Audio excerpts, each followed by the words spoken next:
Tem o WhatsApp. Não, não.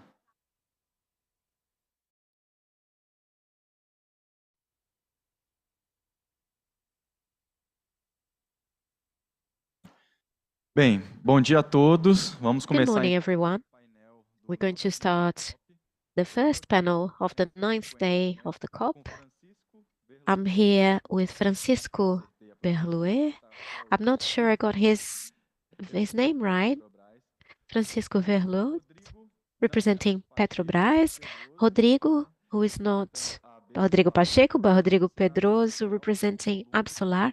Josiel Alcolumbre, our senator, who is representing Sebrae Amapá. And Sonia, representing GIZ. I just wanted to give you a quick introduction and we'll start the panel. Could you please put on the first presentation? Okay, thank you. So we're going to talk a little bit about, well, let me introduce myself first. I am an innovation analyst for Sebrae National. And to start with the topic of bioeconomy, we are going to talk a little bit about Josiel State or region, the Amazon. We have one of the largest biomes in the planet with the largest biodiversity in the world, also the larger carbon reserve in the world, and with a lot of potential. When we think that lots of countries could develop startups based on technology, we could develop startups based on our bioeconomic potential. So, how can we use this potential in order to generate resources, income, and to develop the Brazilian population socioeconomically? Well, we can use the bioeconomy. And bioeconomy is understood as any business that wants to use natural input in a sustainable manner, aiming to preserve it, of course, seeking profit, but doing that in harmony with the forest. That is considered bioeconomy. So there are diverse segments such as beverage and food, pharmacy, transport, energy. There are diverse segments under this umbrella. Sebrae has been developing several activities in order to foster the bioeconomy, and Sebrae is one of the main brands in Brazil, according to a research carried out by the magazine Isto é Dinheiro. I would dare say that we are the best option to help develop small businesses in Brazil. We have the largest capillarity. If there is not a post office, there will be a Sebrae agency anywhere in Brazil. So we are here to show how we are acting to foster bioeconomy businesses and how this can be the solution for the climate transition. Our purpose is to transform the world through small businesses, and we work with a number of initiatives. I will briefly mention a few that are related to bioeconomy. The first one is called Innova Biomas, which has a program for each Brazilian biome. We had a pilot called Innova Amazonia, where we've accelerated startups in all 9 states of the legal Amazon.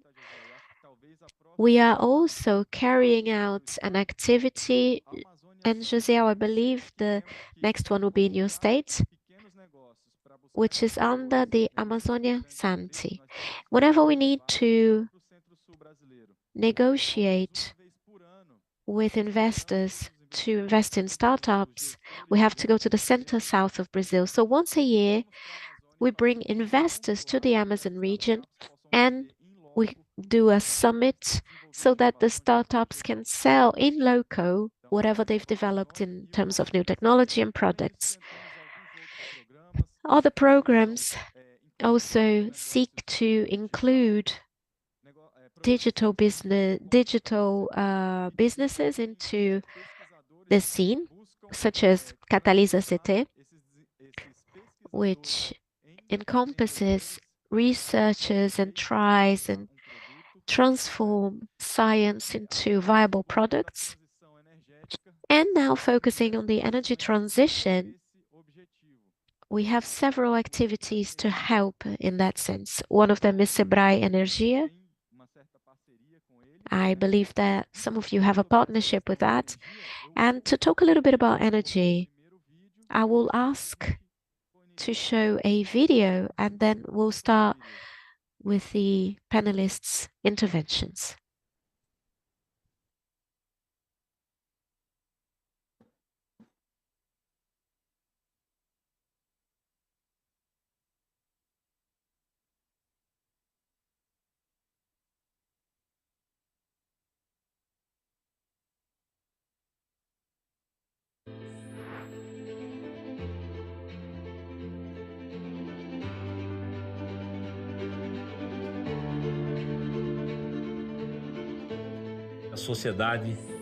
The society is going through a large transformation, and I'm sure that through the theme of energy, we will mobilize people in order to be more responsible. There are subtitles in the video.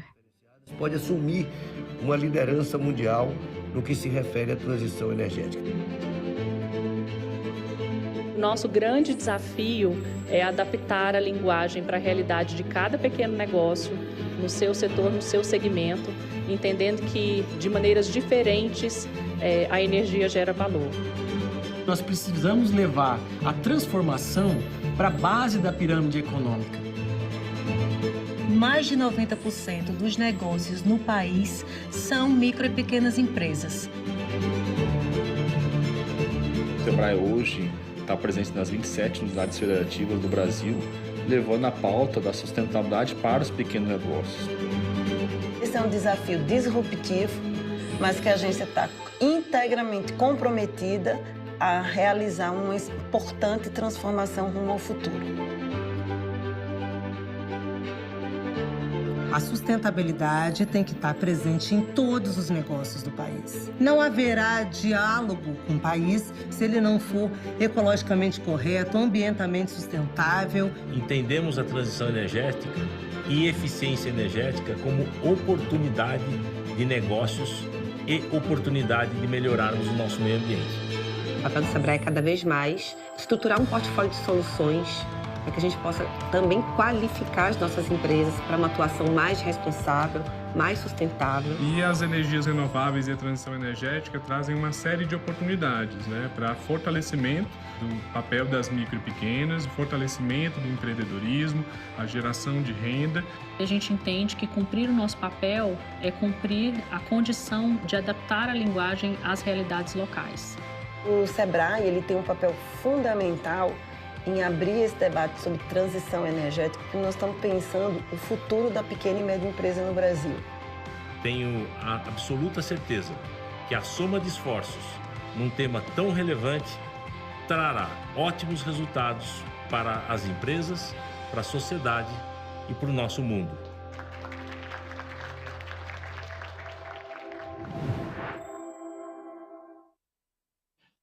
Ok, então essa é vídeo Very well. So this was just an introduction to our energy program, and to start the program or our panel, Rodrigo, could you talk a little bit about your participation at AB Solar and explain how you're dealing with companies and the energy transition? Good morning, Thiago.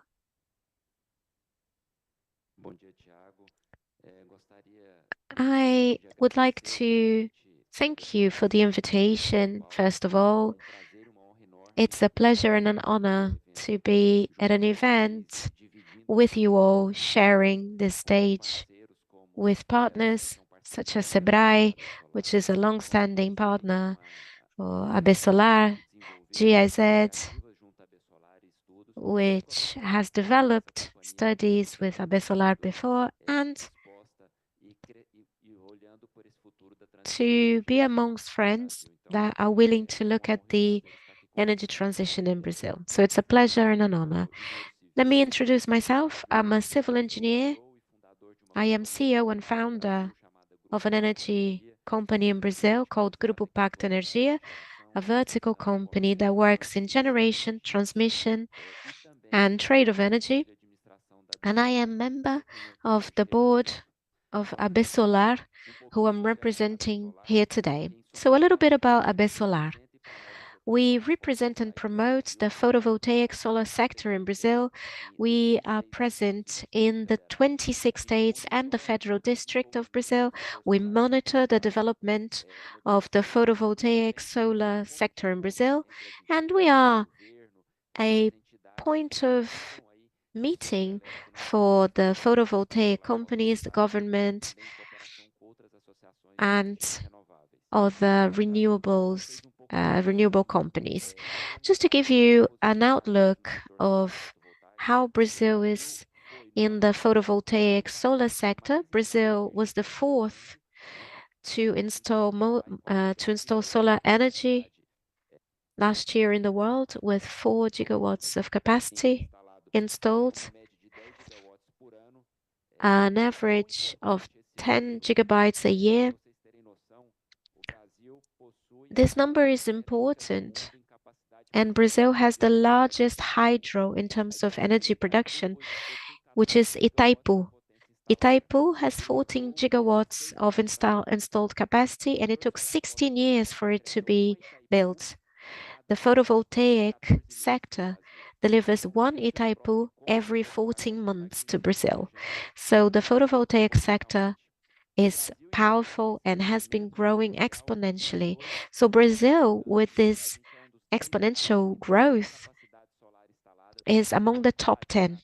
We're very close to South Korea, and we believe that either this year or next, we will overcome Korea, going to the 9th position,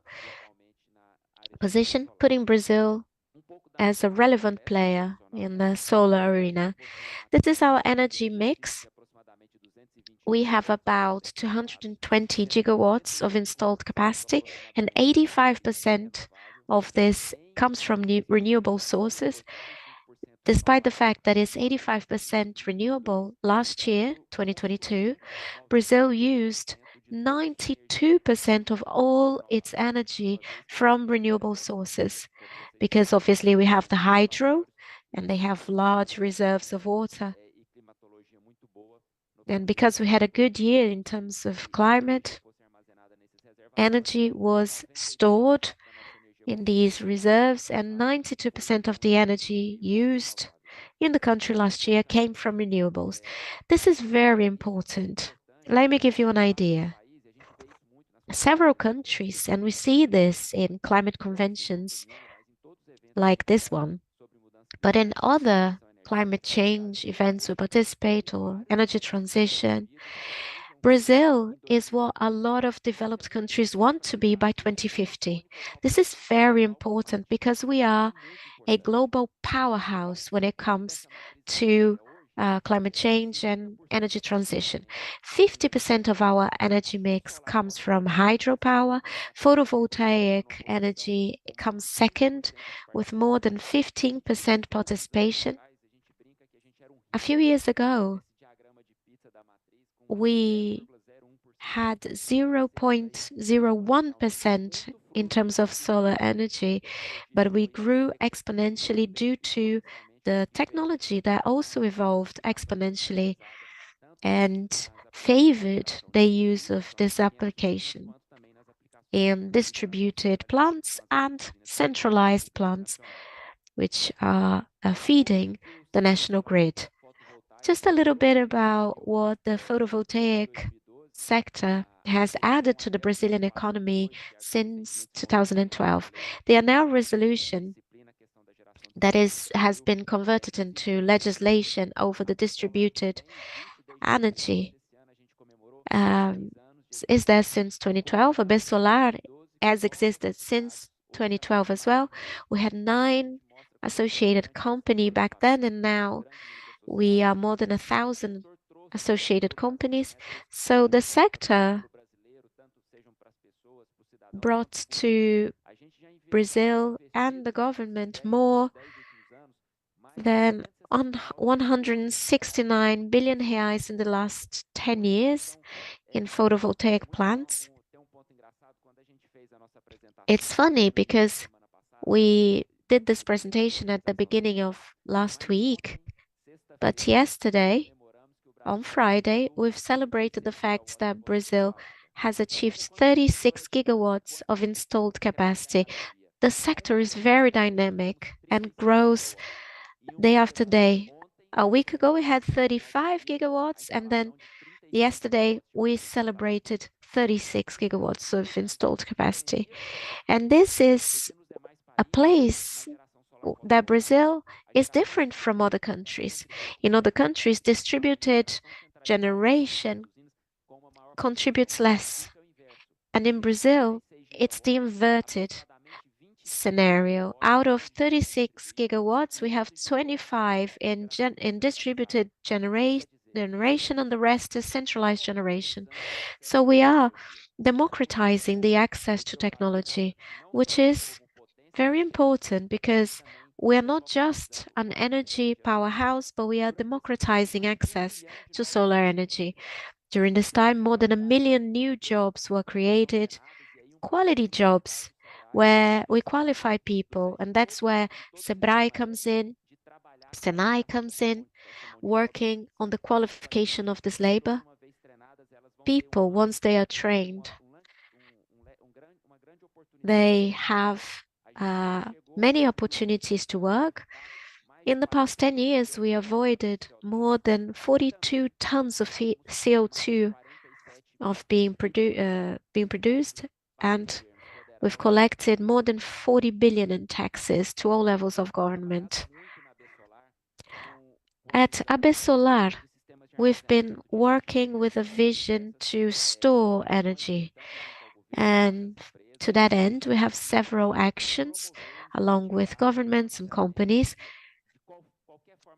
So it doesn't matter how, but we understand that large reserves for hydro electricity are, so to say, energy lungs. But we've been working more and more with batteries in infrastructure projects, for example. So we've been fostering a diversity of projects and programs so as to work with more energy storage in the national electricity system.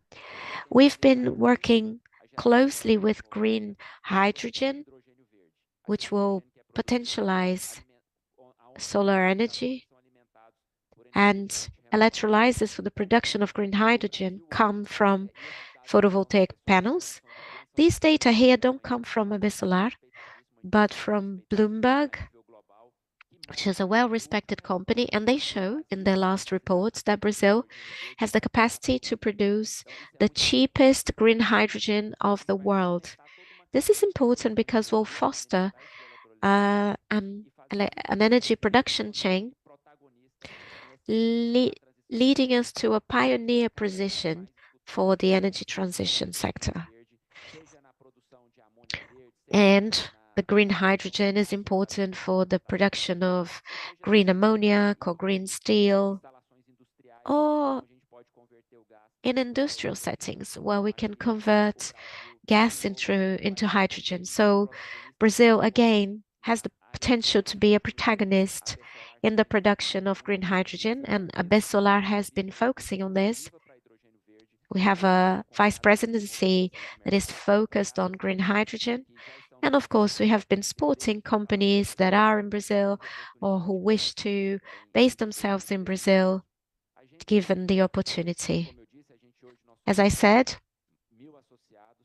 we have more than 1,000 associates in the production chain, investors, banks, multinational companies, investors of all sorts. And I would like to invite all of you watching us to get to know our association a little bit more and perhaps join us in this movement that has been growing in Brazil, so that you can enjoy the protagonism of photovoltaic energy in Brazil and in the world. So thank you very much. on my behalf, on Abesolar's behalf. And I would like to say that we'll always be available as partners and collaborators to any event you might invite us to. Thank you. Thank you, Rodrigo, for being here. And perhaps we need to suggest your name for the presidency communication secretariat because these figures need to be disseminated. Congratulations. Rodrigo, should we carry on this conversation? Could you talk a little bit about how the energy transition, a just energy transition, is taking place? And what is the role of small businesses on this path? Well, small businesses in Brazil have an important role in terms of the solar energy. Solar energy actually has contributed to their development because it fosters. Sorry, his mic's not working very well. So we have all states, all municipalities of the federation with at least one photovoltaic installation. So all municipalities in Brazil will have at least one photovoltaic installation. And we know Brazil is very large with continental dimensions. So this technology is widespread. So on the one hand, you foster a business environment, and you could see through the figures I just showed, perhaps a problem in Brazil is to communicate a bit better. And I think that COP30 will be important for Brazil to show itself and show or allow the world to see Brazil as it is. So for small businesses, solar energy has been offering a competitive advantage because it removes energy tariffs. Because in spite of the fact that Brazil has one of the lowest costs of energy in the world,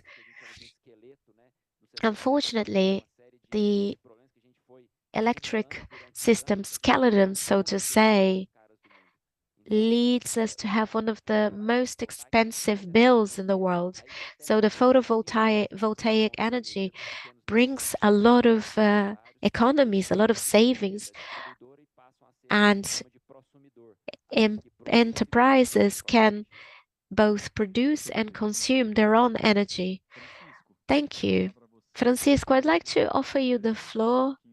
Can you please talk a little bit about Petrobras's performance in this market? First of all, good morning, everyone. I'd like to thank Sebrae on behalf of our Managing Director, Décio Lima. I'd like to greet my colleagues, my panelist colleagues. I would like to thank José Columbre, who is the president of Sebrae Amapá. I would like to thank Thiago Gatto, Councillor Rodrigo Pedroso from Abesolar, and Director Sonia Verdot from GIZ, the German agency with that has an international cooperation with Petrobras, and with whom we've been working intensely in the past year. I have a small presentation. There are a lot of slides, so I'll try and skip a few. Otherwise, we won't be able to finish in time. First of all, I'd like to say that Petrobras recently has broadcast its strategic planning, where it forecasts $102 billion of total investments, out of which 11.6 billion are dedicated to low carbon projects. First of all, I'd like to highlight some recent accomplishments in this past few months of the new management of Petrobras. So we did the first purchase of carbon credits, Senator, in the Amazon region. And this is an important movement. We needed to keep a standing forest. This is the best way of decarbonizing, keeping the forest standing. That's better than anything else. So we need to develop, of course, a carbon market. There was also the signing of strategic partnerships such as with Shell and Equinor, which is a state company in Norway where we focus on offshore wind in Brazil.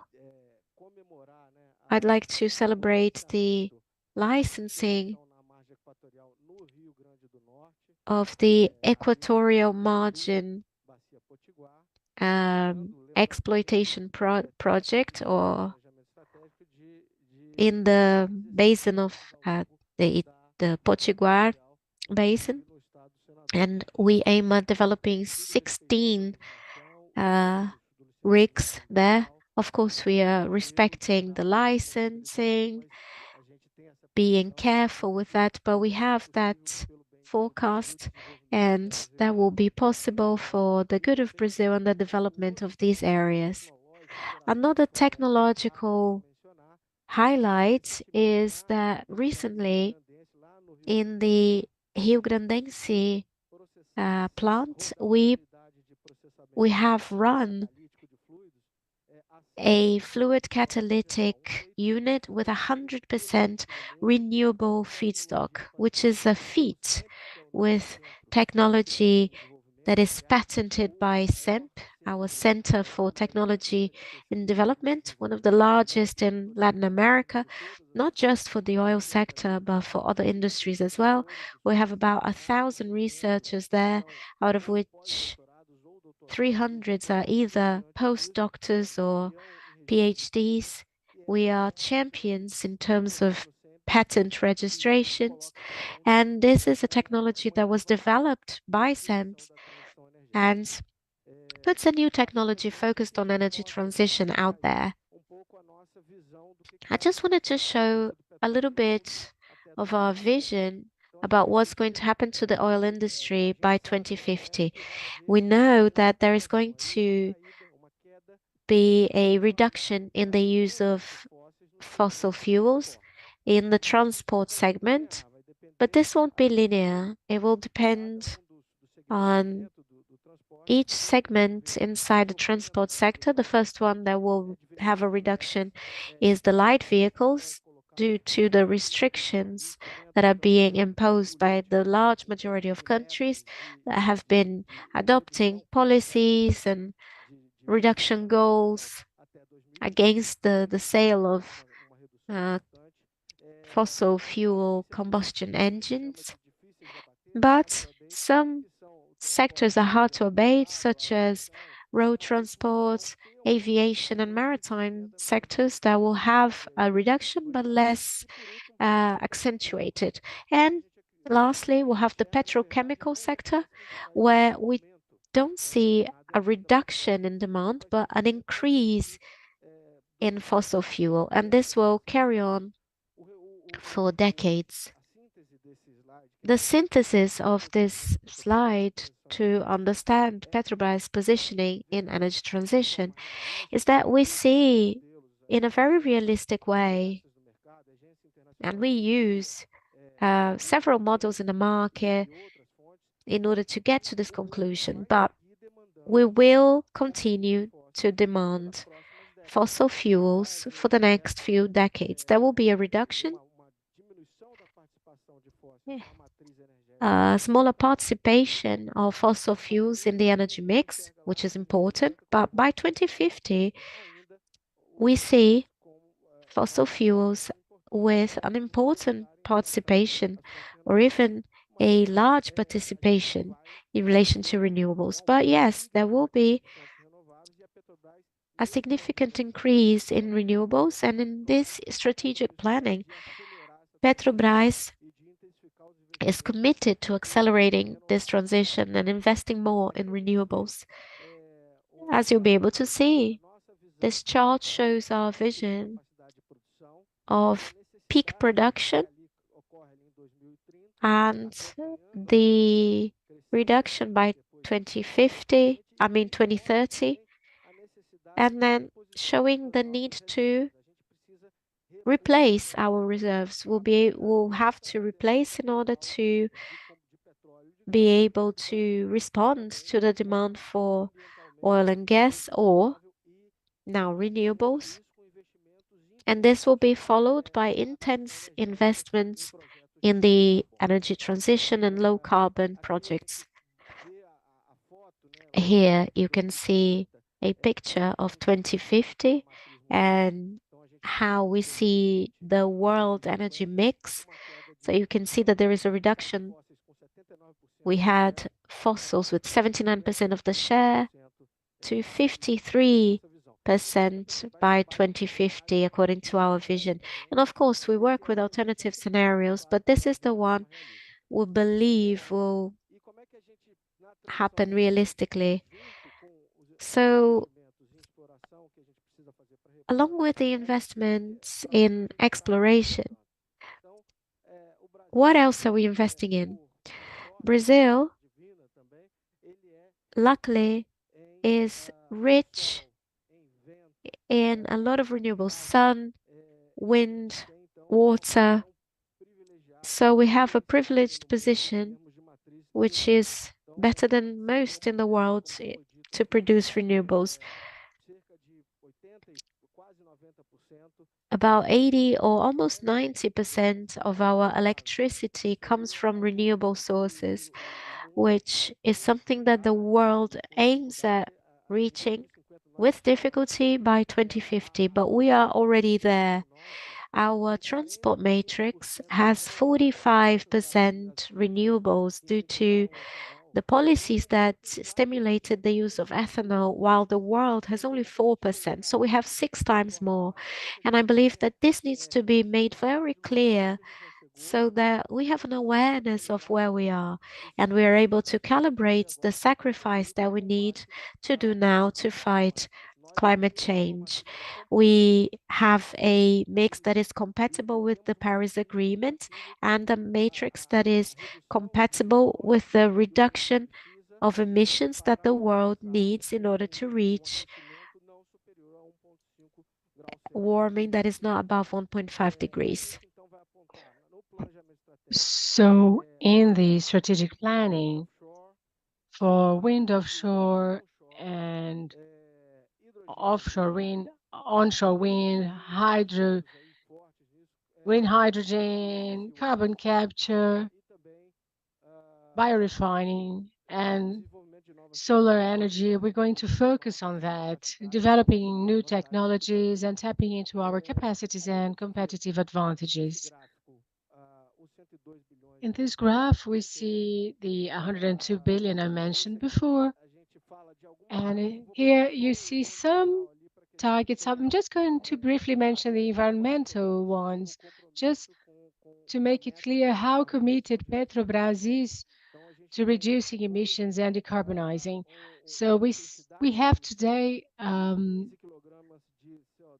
level of emission of 15 kilograms of CO2 per barrel equivalent, which we will keep until 2030, which is well below the average of the oil and gas industry globally. So we already have an advantage there.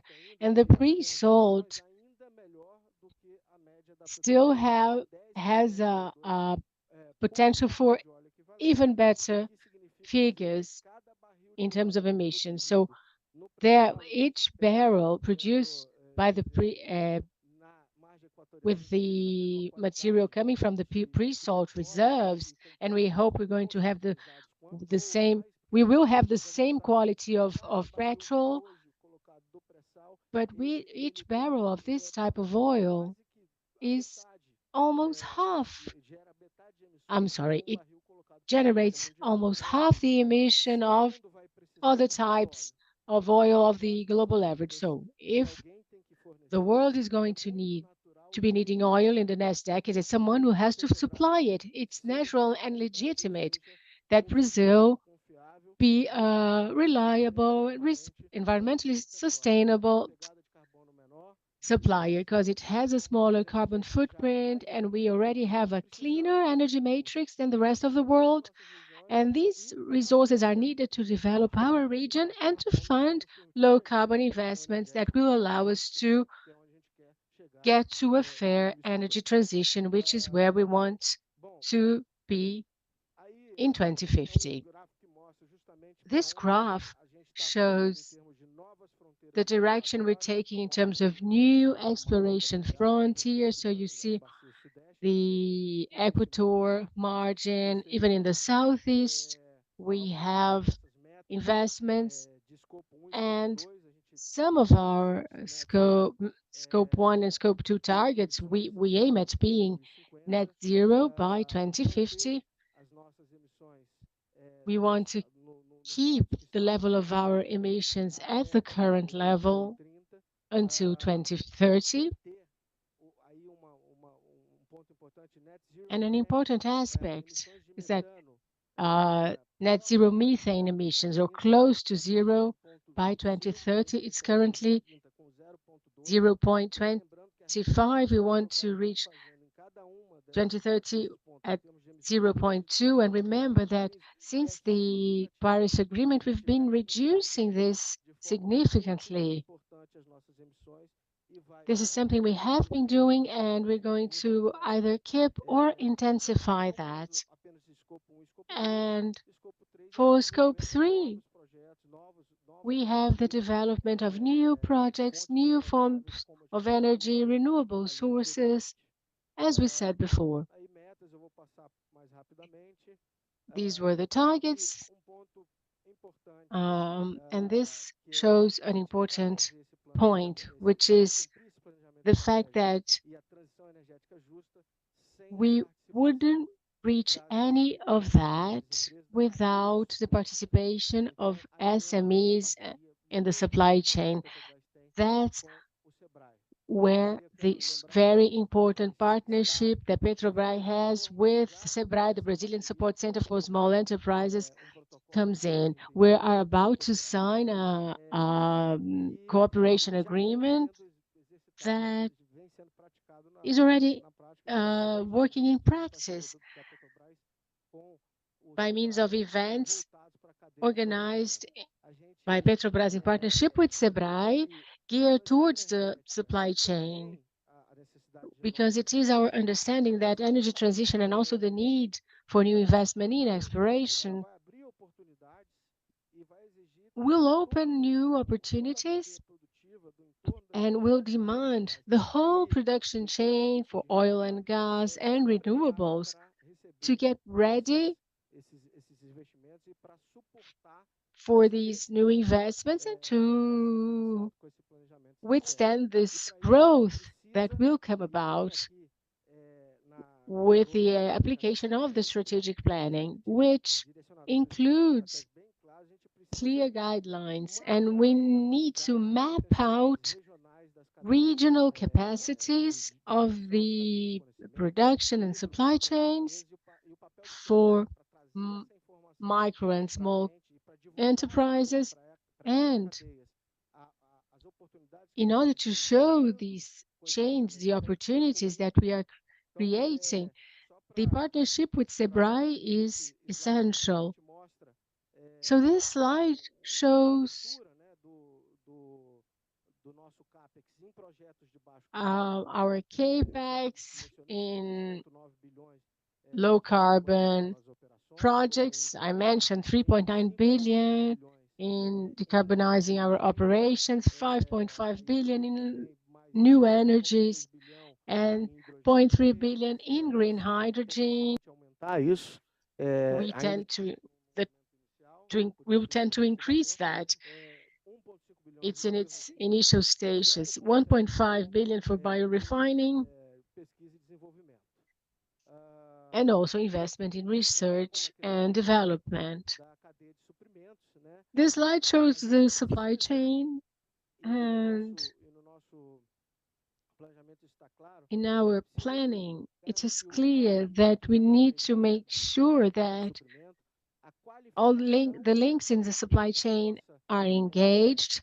We need to to have quality, to make sure that services will be more and more decarbonized, and that we can encourage the development of decarbonized solutions. And for that, we need to bridge the information gap about how to hire, how to contract something, how to qualify to provide services to Petrobras.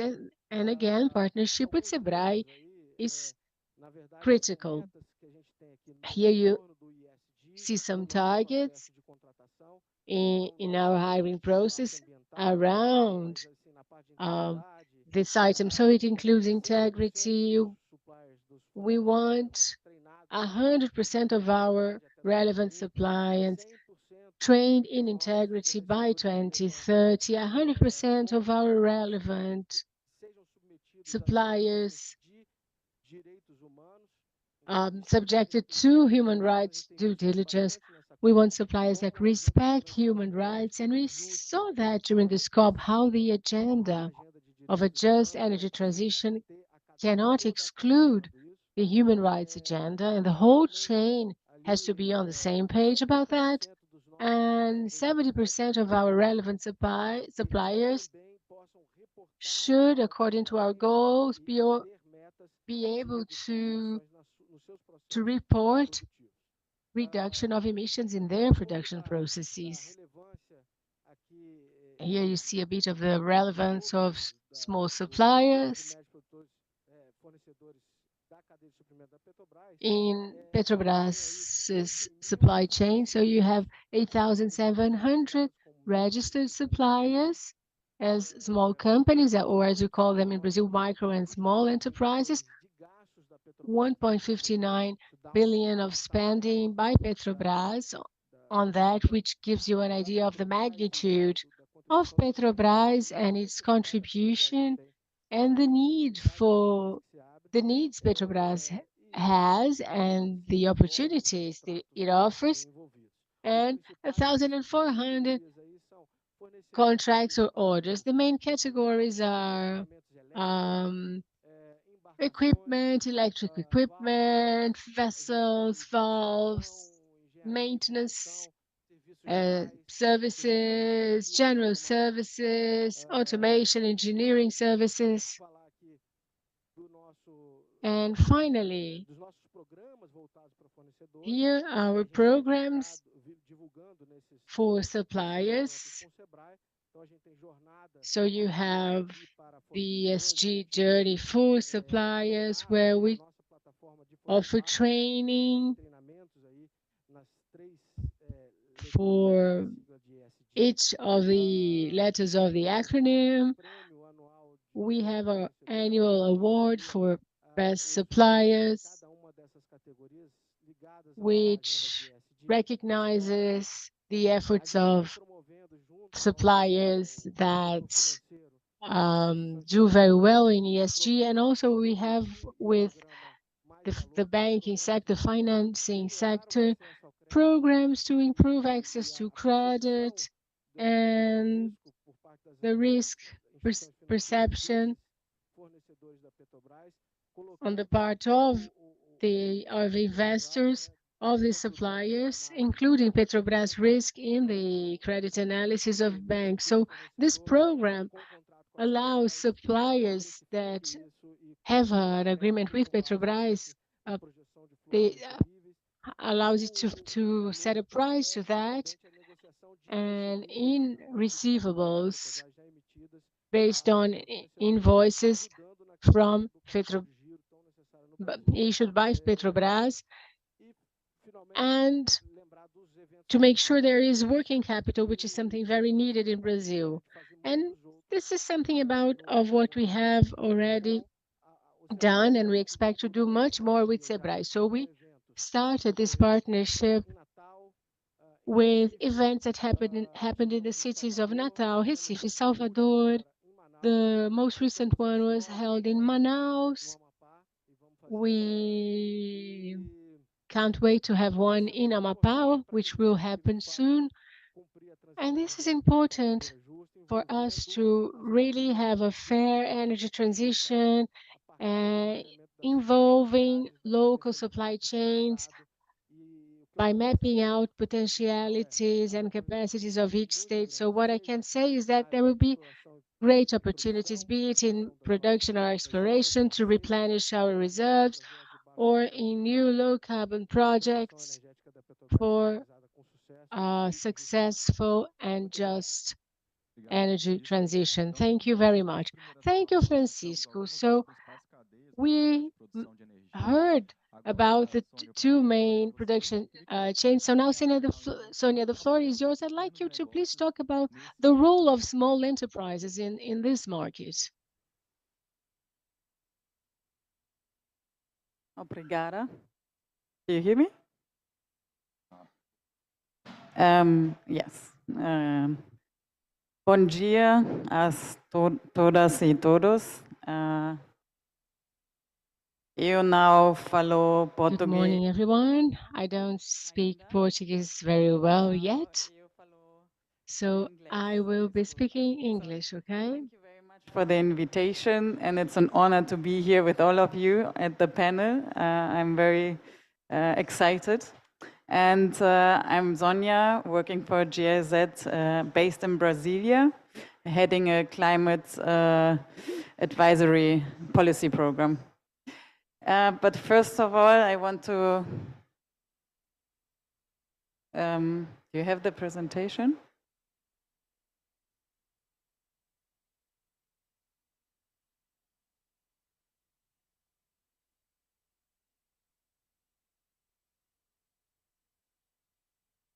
Say a few words about GIZ in general. So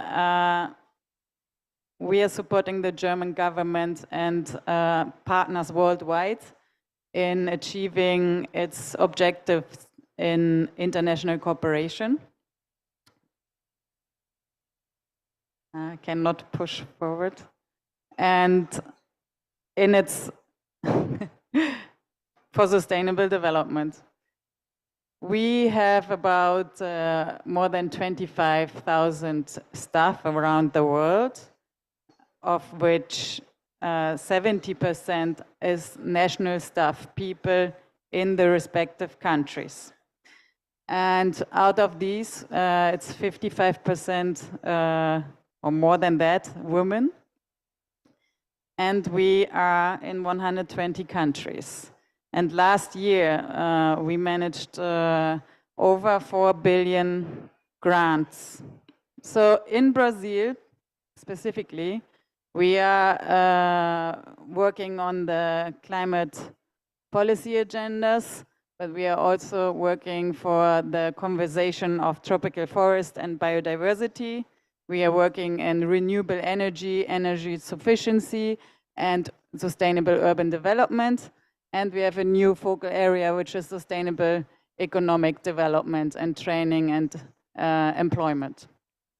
So coming to the importance of small and medium enterprises to achieve net zero. Here you can see a graph, and we have talked about this already, of the scope 3 emissions. So CDP did a study that, or let's first highlight again the importance of SMEs, right? Because they make up 90% of worldwide businesses. And they are also responsible for 60 to 70% of carbon emissions worldwide. And you see here that in the supply chain, so in the scope 3, you have much higher carbon emissions than in the on-site production of the big companies. So that's why it's really important to focus also on the small and medium enterprises along your supply chain. And in Brazil, for instance, when it comes to energy consumption, in the industrial sector of SMEs, they contribute more than 18% of carbon emissions equally to that in the Brazilian energy matrix. So also we have seen the energy efficiency matrix in Brazil. not evolving highly, right? So the energy efficiency didn't improve much over the years. And that's out of several reasons. For instance, if we compare the age of industrial machines in Brazil, they are about 14 years compared to, for instance, Germany or America, where they are just 5 years old, right? And because energy costs are very, very high, they have a major contribution to the competitive situation of small and medium enterprises. So I want to show also another picture. I'm the master of that.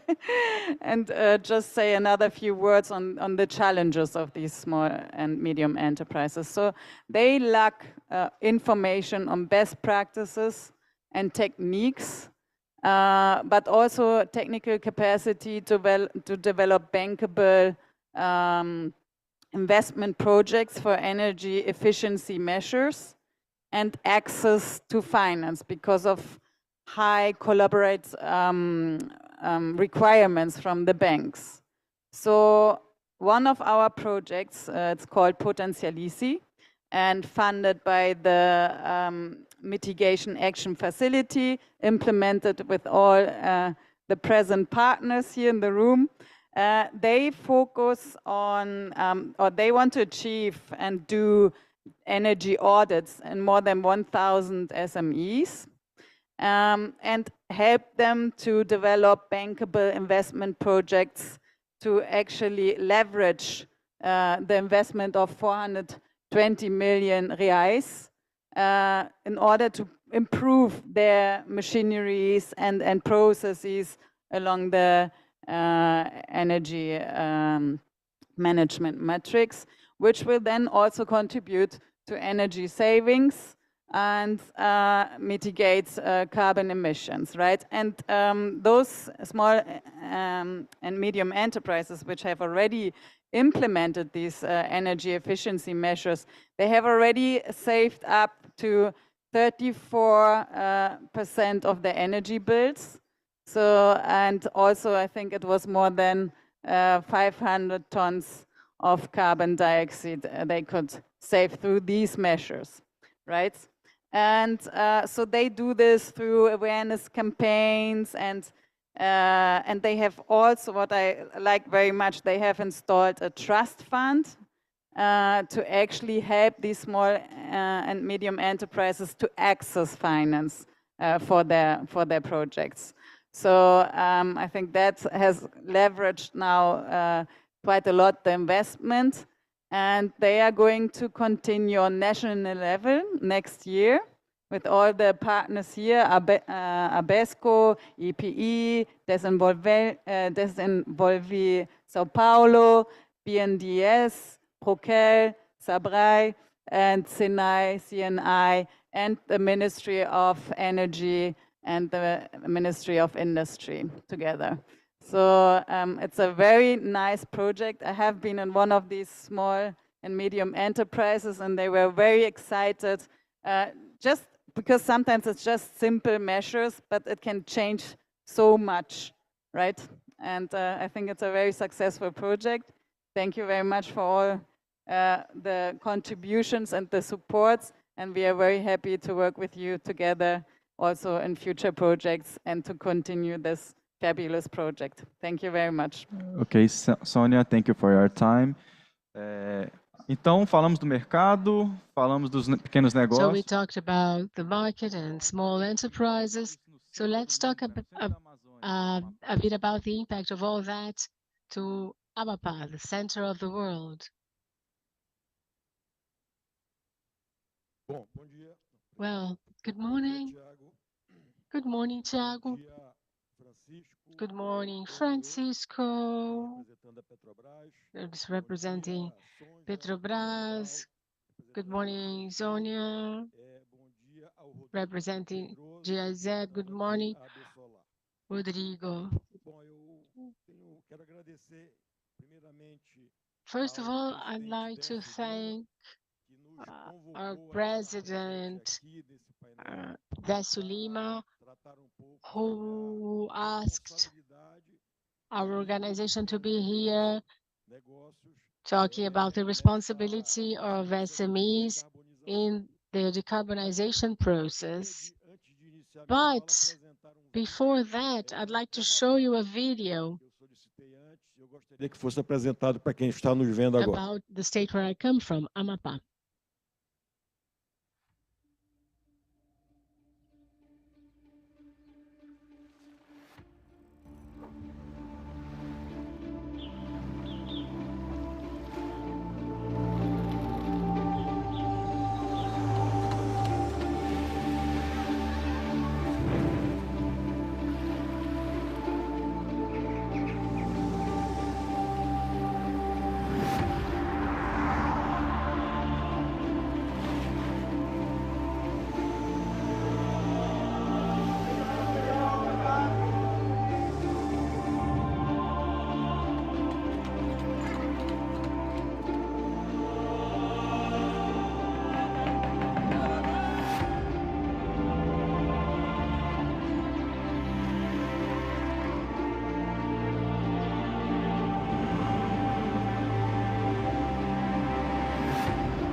Bom, como eu sou empresário, como eu sou comerciante, Because I am a businessman, first thing I do is to show the best thing I've got. So that's why I'm showing you my beloved state of Amapá. In all the editions of COP, there's a lot of talk about the Amazon, but no one from the Amazon participates. So we made a decision with the Amapá state government and other institutions of not allowing anyone to discuss the Amazon without the presence of a local. Why that radical decision? Because Amapá plays a very important role in preserving humankind. It's the most well-preserved state in Brazil, with 90% of our native forest intact, in its original state. 73% of our state is protected by some legal instrument. We have the biggest forest national park in the world with 4 million hectares. We have the greatest freshwater river in the world, Rio Amazons, right in front of the capital city, Macapá. The equator that divides the world in two hemispheres runs there. Our state produces with quality, but along with those environmental indicators, we are the poorest country in Brazil. Almost 60% of our population is in a situation of poverty or below the poverty line. This is no longer acceptable. We can no longer allow Amapá to be treated as an aquarium without considering that inside this aquarium there are people living. We have to give them the means to survive, to bring up their children, and we want to participate in this global movement of preservation. Yes, we want to keep these best indicators in the world. Of course we do, but we also want to be included in the development journey. That's why we made this decision of not allowing the Amazon to be discussed without the presence of someone from the Amazon. In 2 years, we're going to have the Amazon COP. The COP is going to be held in Belém, but it cannot be only a COP that talks about Belém, the capital of the state of Pará, but it has to talk about the whole Amazon. So we're allowing Belém to be like a sub-headquarter of this COP, and we want to be able to show the world what Amapá does best, or the best about Amapá. In Amapá, we have an initiative that started a few years ago and now includes 200 companies with the Origin and Quality seal, which is the Amapá certification seal, which is an environmental seal. And you have many products that have this seal. So we are able to be a part of this movement that preserves biodiversity, but also gives our people a better quality of life. And I believe SEBRAE has a lot of responsibility there, because it represents almost 15 million companies in Brazil. In Amapá, SMEs account for 98% of jobs generated by the private sector. So yes, SEBRAE has a responsibility in this process. And SEBRAE is going to position itself as an important player in this process of qualifying labor, but also prepare future entrepreneurs so that they understand the responsibility they have of taking on the new job posts, offering quality products and respecting biodiversity. Amapá has immeasurable wealth, and it can position itself as an important state in this process, and with the participation of the entities.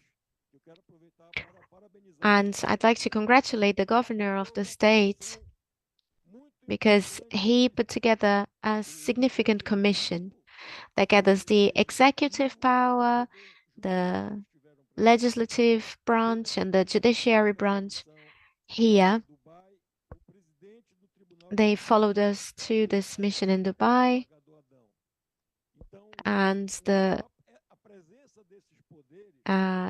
Judge Adão was here as well.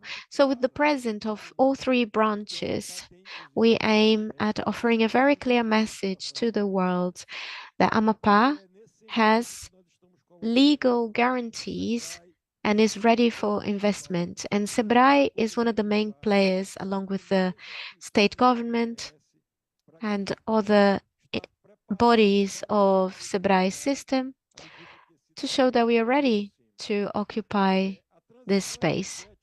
The energy transition in Amapá is a reality. 100% of the energy produced in Amapá is clean, and it comes from hydro. And solar power has been growing exponentially. Solar power corresponds to 5.5% of the energy produced in the state.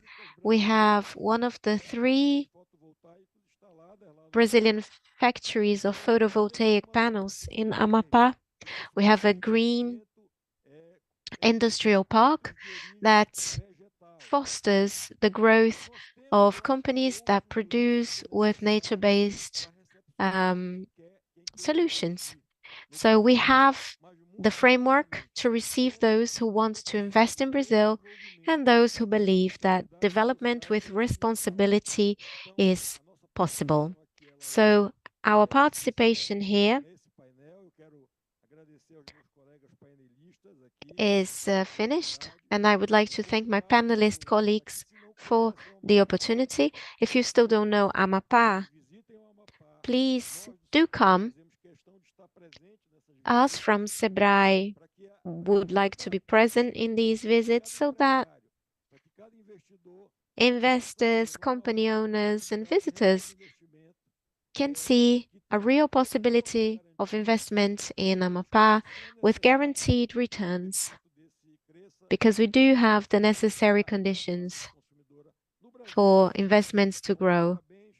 So congratulations to all the institutions that are participating in this panel, and congratulations to the Brazilian government, because they sent a very large delegation to this COP with companies, civil society, governments that have showed to Brazil and the world the possibility of development in Brazil. So thank you once again, and I hope we all have a rich COP29 with the participation of the largest powerhouses in the world. I missed the United States, China, Russia here. I think these are important players, and it would be interesting that they are here to listen to Brazil. Congratulations to the Foreign Affairs Ministry, Ministry for Industry and Trade, and congratulate President Lula and the initiative that the Brazilian government has in terms of what it's doing for the climate change. Congratulations. Well, we don't have a lot of time, so I'm going to close this panel.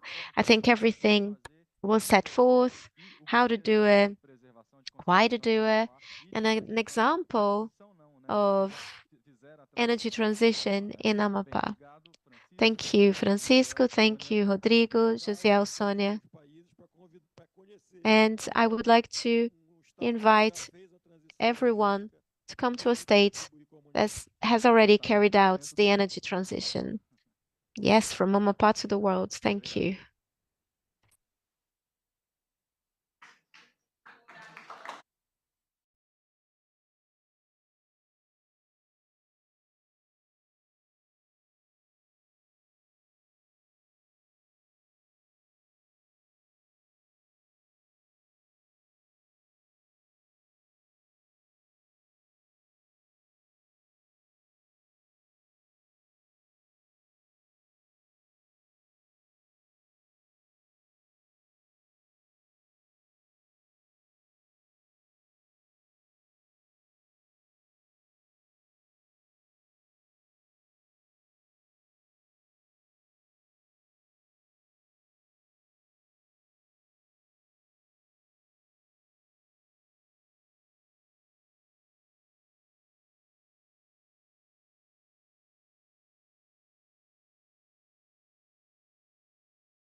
Hello, hello.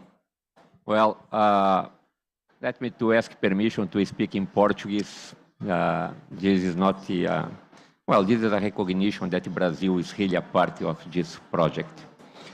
A cooperação, bem, antes de mais nada. Well, first of all, my name is Oswaldo Moraes, Director for Climate and Sustainability for the Ministry for Science, Technology and Innovation of Brazil. And it is indeed a pleasure to be here having this session focused on Amazon Face in the Brazil Pavilion. I remember that in the Glasgow COP, there was an event about the Amazon Face in the Science Pavilion, and we had the UK Met Office as a host. And that made me feel quite jealous at the time, and I thought that we should recognize Brazil's effort in this project and bring visibility to it in the Brazil Pavilion. The history of science and collaboration between Brazil and the United States is a long-standing one, and particularly when it comes to environment and the Amazon, it's been about 45 years that we've been working together. And the first projects that were carried out between Brazil and the United Kingdom in the Amazon were carried out to investigate the hydrologic cycle and to carry out meteorological observations. And we need to recognize that at that time, when research projects were elaborated in order to do science in the Amazon, the whole scientific agenda was determined and supported by foreign partners from a financial point of view. But that has changed. Amazon Face is a good example. I remember that I was working in the Ministry for Science and Technology the first time that I worked there, and I received the visit of some crazy people that started telling me about the Amazon Face. We have to recognize that all the leaps in science have been taken by crazy people. Science didn't advance with white collars. Science advanced because there were visionary people that were brave enough to think about questions that were difficult to answer. When I talked to Beto for the first time and Davi, they left my room and I immediately thought, oh, these are two crazy guys. This will lead to nowhere. But history changed, happily. And it changed due to the persistence and the belief of these two people that I have the honor to be friends with. They believed that the project could be a success case. The Amazon Face was thought of, designed, and considered by the Brazilian side. And this is a reality that shows how things changed since the 80s. And the partnership with the British colleagues was strategic because when we were facing difficulties leveraging this process on Brazil's side, the British believed in the project and they joined forces with us. So this panel here today won't just describe what the project is, but it is also a recognition to those who invested their time and their dreams in the belief that looking at the Amazon from a multiplicity of perspectives is necessary. And it's also a thank you to our British colleagues for this strategic partnership that we've had for many years. I coordinate a project with the UK Met Office, which is Climate for Science for Service Partnership, which is a 5-year-old collaboration and has brought a lot of fruit. So on behalf of the Ministry for Science, Technology and Innovation, I would like to thank the British for this partnership And I'd like to say we are very proud to have in Brazil scientists that are still crazy. And this craziness can be translated into how difficult that little project was to build. Bringing a suitcase is difficult. Now imagine bringing a box with that to show you what it represents. This is insanity. So after these initial words, I'd like to offer the floor to Stephen, who is the Climate Research Director for the FCDO, so that he can say a few words about how the British partners see this project. Thank you, everyone. Thanks to the Brazil. Thanks to the Brazil Pavilion for the invite and this partnership approach. It really has been a partnership, and we really appreciate the ministry for allowing us to come here and presenting and bringing the whole team together. As you say, it's a crazy team, crazy ideas, drive it forward.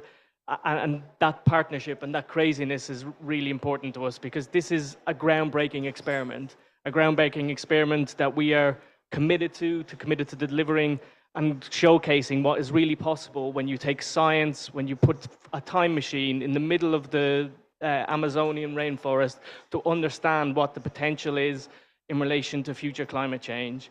It's really driving that evidence approach, which we really think is really important. It's important for us at FCDO, it's important for us for the UK government, and this partnership and this long-term building and this capacity strengthening and this two-way communication is really key in terms of any scientific approach. And I think Amazon Face has really, really strengthened what we can do in terms of collaboration, in terms of what we can do in terms of relationship building, not just at a kind of at a government to government and a ministry to ministry level, but amongst the researchers as well. So it's great to have like a panel of researchers here from both the UK and in Brazil and the UK Met Office to show how committed we are and to really strengthening that scientific approach. It's something that's quite important to us. We look forward to continuing to engage in Amazon Face. We demonstrated what was possible by our funding. And we were happy to take that forward, but I think what we need to kind of listen to now is how to maintain that kind of that going forward and that research going forward. And it's great to have the commitment of the ministry and IMPA and others to drive that kind of research and that long-term use of the experiment. And I think that sustainability of the experiment is going to be quite important, and to get those research and those evidence and those impacts out there. But you don't want to hear from me as just a policy wonk or a ministry official. I think we really want to hear from like the actual scientists themselves and how that can be, and the exciting science that's taking place. But on behalf of the UK government, thank you very much for the Brazilian Pavilion. Thank you very much to the ministry for the invite. We are committed to this. It's very important. And also there's going to be an event to show that and to show the partnership later on in the UK Pavilion. So this is like a very exciting experiment, and the two events I think show how exciting this is, and we should be shouting from the treetops about how important this science and this crazy experiment and that your ability to deliver is quite amazing. But thank you very much, and thank you to the ministry. Well, thank you, Stephen. Your word is a recognition that so the cooperation between UK and Brazil is important, and so how, well, como esse projeto é. Because this project is so important from a scientific point of view, and it is not our role to talk about the science, so I'm going to offer the floor to the people who truly understand or are involved with this project, so that they can give you an idea of what we have envisioned for the Amazon in future scenarios with a high concentration of CO2. Beto, I give you the floor. Beto, if you want to speak English, feel free to. Please, you know. I guess we go English then, because it's. Could you put the play on, please, for the video? Thank you. Me? Okay. Thank you, Osvaldo. I guess speaking English is probably a good idea because we talk to a broader audience. And first of all, thank you, Osvaldo. Thank the Ministry of Science and Technology for this session to give us the opportunity to show how crazy we are. I guess we'll get this, you know, people call us crazy even more and more along the lines, I think.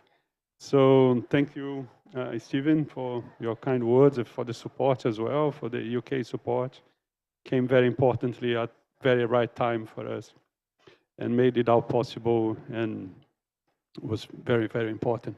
So how crazy we are, I guess the images behind that, it shows a little bit the idea and the concept we work. We tried to put on, I don't know how I can put this back and on again. Yes, okay. We tried to, we try a question. I think this is the best way to check, is to understand how the Amazon will do in a world that is much hotter, much drier with climate change. You know, and this deals with the question of tipping points, for instance. How the Amazon will behave in the future years with climate change. Is it going to degrade? You know, it's likely, there is a hypothesis that it's what we test in this infrastructure that is perhaps with high CO2 in the atmosphere, with more carbon in the atmosphere that we have been releasing since the 1800s in the Industrial Revolution. The plants that live on carbon, they suck carbon from the atmosphere, they would do better. They would be more resilient. They would be able to get more energy from it and also use water in a better way. So there is this hypothesis that maybe with more carbon in the atmosphere, plants would be more resistant, more resilient to the impact of climate change. And then to test this, because this is assumed for decades, you know, for 40 years, but never tested in a tropical forest.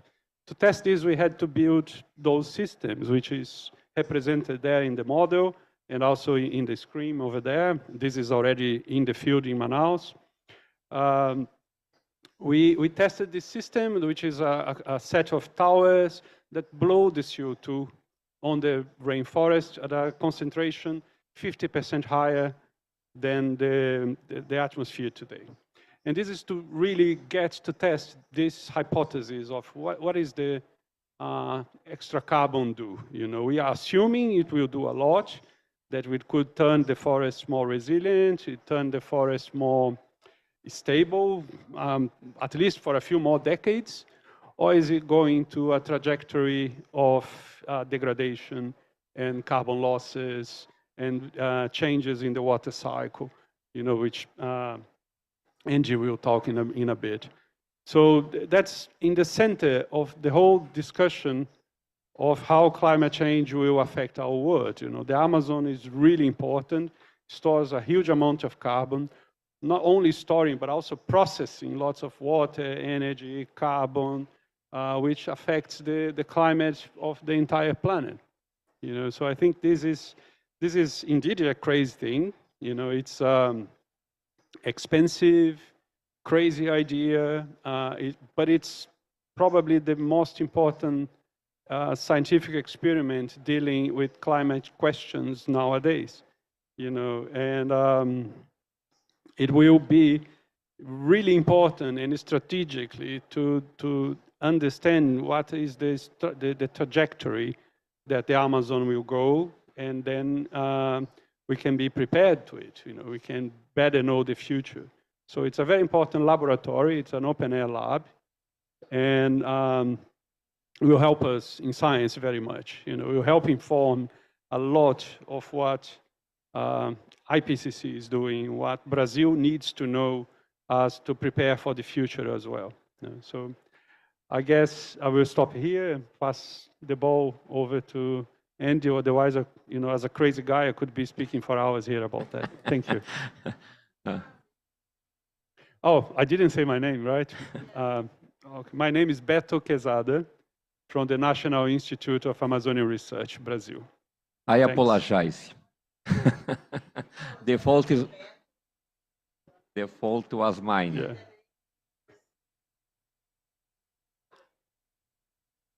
Yeah, Carlos Alberto Quesada.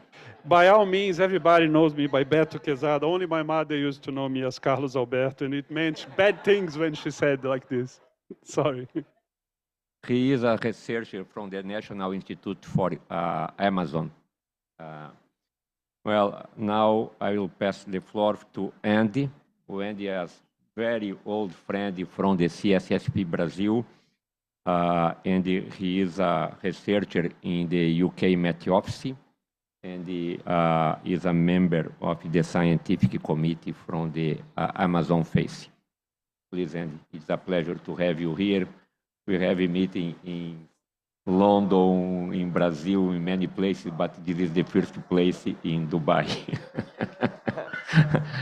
Please, Andy, it's a pleasure to have you here in the Brazilian pavilion. Thank you very much. I have to say, it's a real honor to be here, amongst my colleagues here, but also my friends. I say it has been quite a long time that we've been working on Brazilian research, not just Amazon Face, and I have to say, I think that partnership has been fantastic and enabled so much to happen. One of the things being Amazon Face, which is fantastic. So I was going to talk a little bit more now about the water cycle, and hopefully what you can see playing behind me, and I hope it is it actually playing?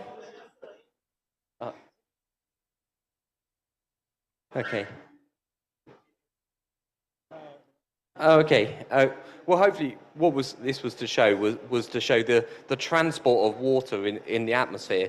These are what is sort of known as atmospheric rivers, and this here is actually illustrating the transport of water that you see across the Amazon that heads down south towards the Sao Paulo sort of region. So the Amazon is really important in these kind of global, large-scale cycling and water. And what we know from our Earth system models and things going back is actually this is quite sensitive under climate change. And one of the things where we've touched upon there was about tipping points, how would the Amazon respond? But quite crucially, one of those areas will be around that cycling of water. Now, so what we're seeing happening is as that water sort of being transported across the Amazon, it's raining. Okay, it's been taken back up by the vegetation. It's being evaporated and recycled. So that water is continually being recycled as it makes its transport across the region. Now that's happening by initially the water being taken up through the roots of the plants, taken up, transmitted up through the trees and vegetation, and eventually released out through the plant stomata. So these trees are keeping the stomata open so they can take up CO2. So that's the way they're actually taking up the materials to enable them to grow. Now, under enhanced CO2 or changing CO2, the plants will be able to access that CO2 at higher concentrations. So in some ways, they're able to grow better, and this is what Berto was just talking about. But one of the consequences of that is perhaps they don't have to have their stomata open as much to acquire the CO2 that they need. And in that way, they can actually reduce the amount of water they consume. So that affects what we know as the water use efficiency of the trees. So there's a direct effect from CO2 on the amount of evapotranspiration that we expect to be taking place. And therefore, the effect of how that moisture is then transported across the Amazon region and south to these very populated areas, very dependent on the precipitation for agriculture and many uses. So this is one of the areas we're very interested in, and as I said, we've got our modelling experiments tells us this is quite sensitive. So this brings us to Amazon Face. So this is the experiment by which we can actually go and directly look and understand how we think the vegetation is going to respond to that changing CO2. So at this experiment, we've got some measurements taking place, which are directly looking at the way that the vegetation uses water. So we're measuring the take-up, the flow of water through the vegetation and out the leaves. And when we run fully operational, we'll be able to see the difference it affects. So what role is CO2 having on the use and consumption of water by the vegetation. In turn, we can then use that with our Earth system models to try and understand what the impacts and consequences are that, both for the sort of South American region, but also globally.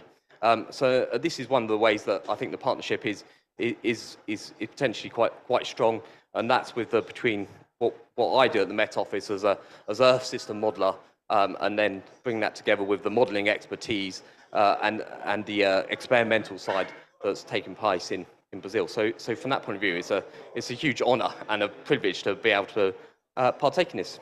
Thank you very much. Well, thank you, Andy. But before to pass the floor to Adriane, let me to say that when you look at this model or when you look at this movie, it's not possible to understand what is behind that way. So the people need to open roads in the Amazon. All the infrastructure that are behind that one is not only described by the pictures or by the model. For those that had the opportunity to visit the site, will understand why I call these people as crazy. Well, Adriane, she is a teacher in the University of Birmingham. She is also a member of the Amazon Face Scientific Committee. And so, Adriane, it's a pleasure to have you here, and the floor is yours. Obrigada, bom dia. E também sou brasileira. I'm also Brazilian. I like that you mentioned a little bit of imagining the scale of this, and I actually wanted to play a little bit of your imagination. I wanted to understand what we imagine when we imagine the Amazon. So we often, when we imagine the Amazon, we imagine a sea of green, or if we've been to the Amazon, we might imagine açaí, Tucumã, cupuaçu, or you might imagine a jaguar or a pink river dolphin or a manatee. And all these things that we imagine when we imagine the Amazon, it's an aspect of biodiversity. And this is what I want to talk to you today. It's about biodiversity. And it's the main characteristic of the Amazon, the main thing that makes the Amazon unique. It's the extreme amount of biodiversity that is there. But it's also very important for the resilience of the system. And when we talk about the Amazon and the resilience and the carbon, we often don't mention so much its biodiversity. So I just wanted to briefly talk to you about the importance, but also the challenge that biodiversity brings to us and the opportunity that also you will bring with Amazon Face. So just to give you a sense of the biodiversity in terms of tree species and the challenge that there is, we have around 15,000 tree species across the Amazon. And in the Face sites, the plots that we have 394 species. This is not a competition, but it's around 10 times the biodiversity of trees that we find across the whole of the UK, only in these plots. So it's extremely challenging to understand what each species is doing. But it's also extremely important when we study tree mortality, for instance, and tree mortality across the globe, that is fundamental for the emissions that we have in terms of carbon. We see big events of tree mortality in temperate areas, in Europe, in the US. We don't see these big mortality events in tropical systems. And we believe that is because of the high biodiversity that is providing the resilience of these systems. So in Amazon Face, we have an amazing opportunity to go, this is just another beautiful picture, to show the biodiversity within biodiversity. So I'm talking only about trees, but we also have the bromelia, the insects, and everything else. And in Amazon Face, we have this amazing opportunity to study the detail of biodiversity with these cranes. There is the crane that you can see here, that will allow is the first crane in the Amazon that will allow us to understand the detail of how each species is responding, the stomata of each species, how differently it responds. And this, when you scale up, when you put this in mathematical models that at the moment cannot capture biodiversity, we will be able to then project the Amazon in the future. So Amazon Face will transform this critical challenge to an opportunity to understand how Amazon forest is responding to climate change. This is a critical step for science, a critical step for Amazonian studies, for tropical forest studies, but also a critical step for our planet.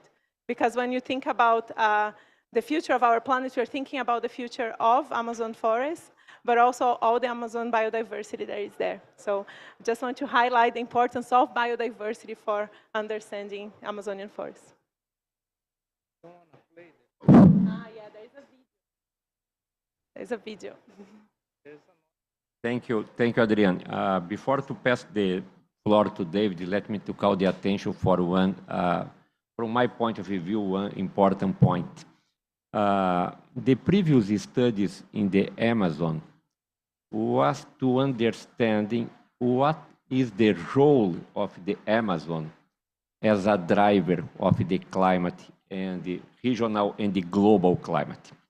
The question here is a little bit different. What is the impact of the climate in the Amazon? So we change the eyes when you are looking the question in the Amazon Face. Davi, my good friend, Crazy, the floor is yours. Obrigado, Osvaldo. Bom dia. Thank you, Osvaldo. Good morning, everyone. I'm Davi Lapola. I'm a researcher at the University of Campinas in the state of São Paulo, Brazil. I'll leave the thanks session to the end.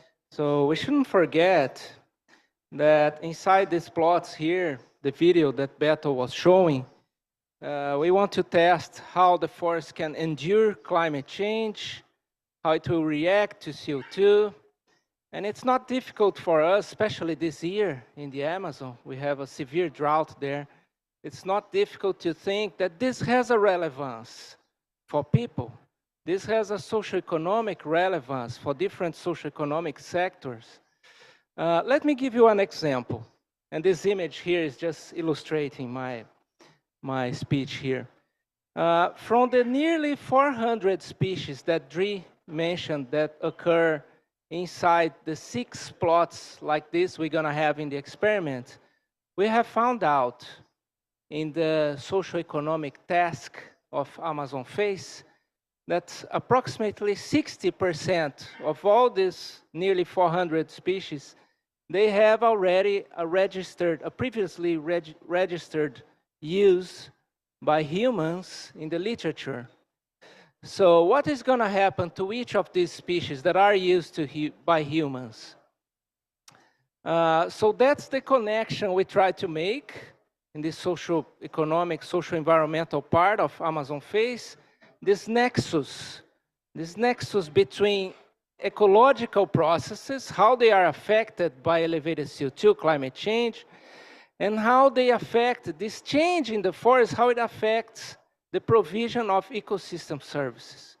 So it can be ecosystem services of what I call direct beneficiaries, people that are there close to the forest that benefit from services like fruit harvesting, açaí, for example.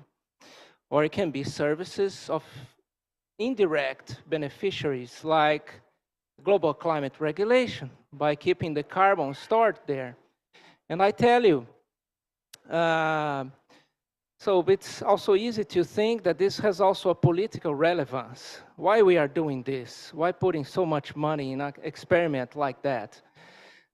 We should think, I think what the world wants, the answer from this experiment, a good answer, let's say a good outcome of it would be that we say in 10 years from now, because we have to run this experiment for a relatively long time to see changes.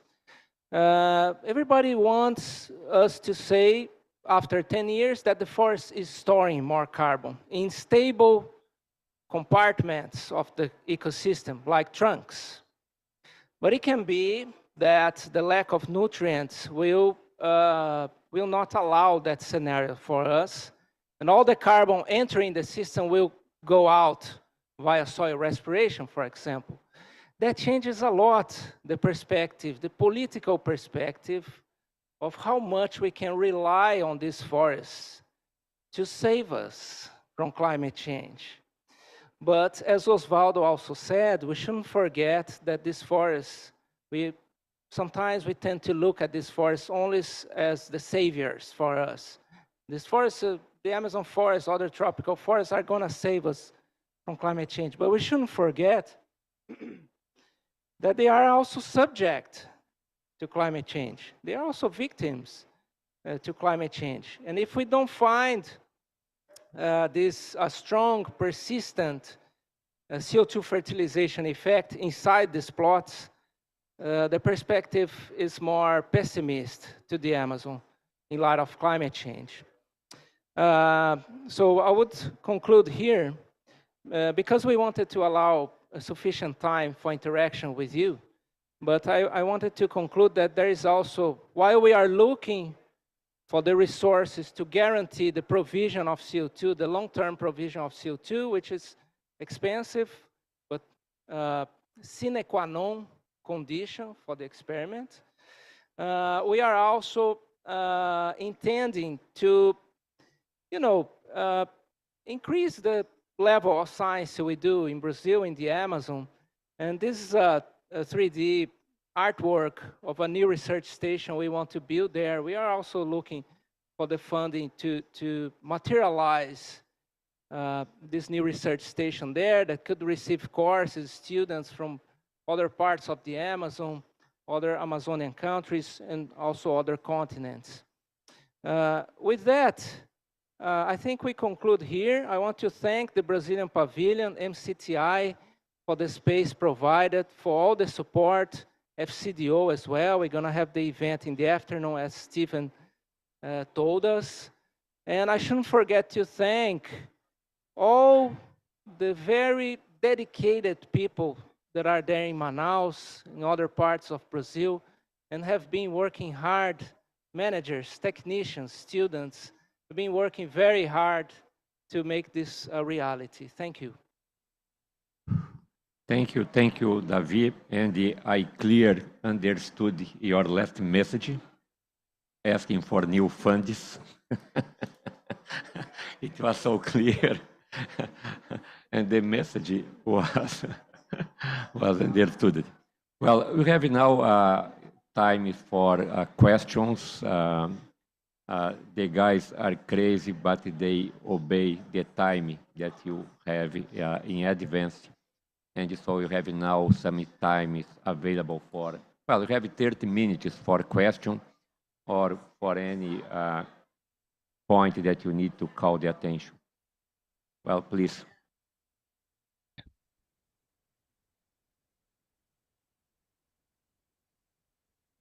My name is Claudia Antunes. I'm a journalist. I was curious to know where this experiment is based in, actually in the Amazon, and in how much time. You mentioned 10 years.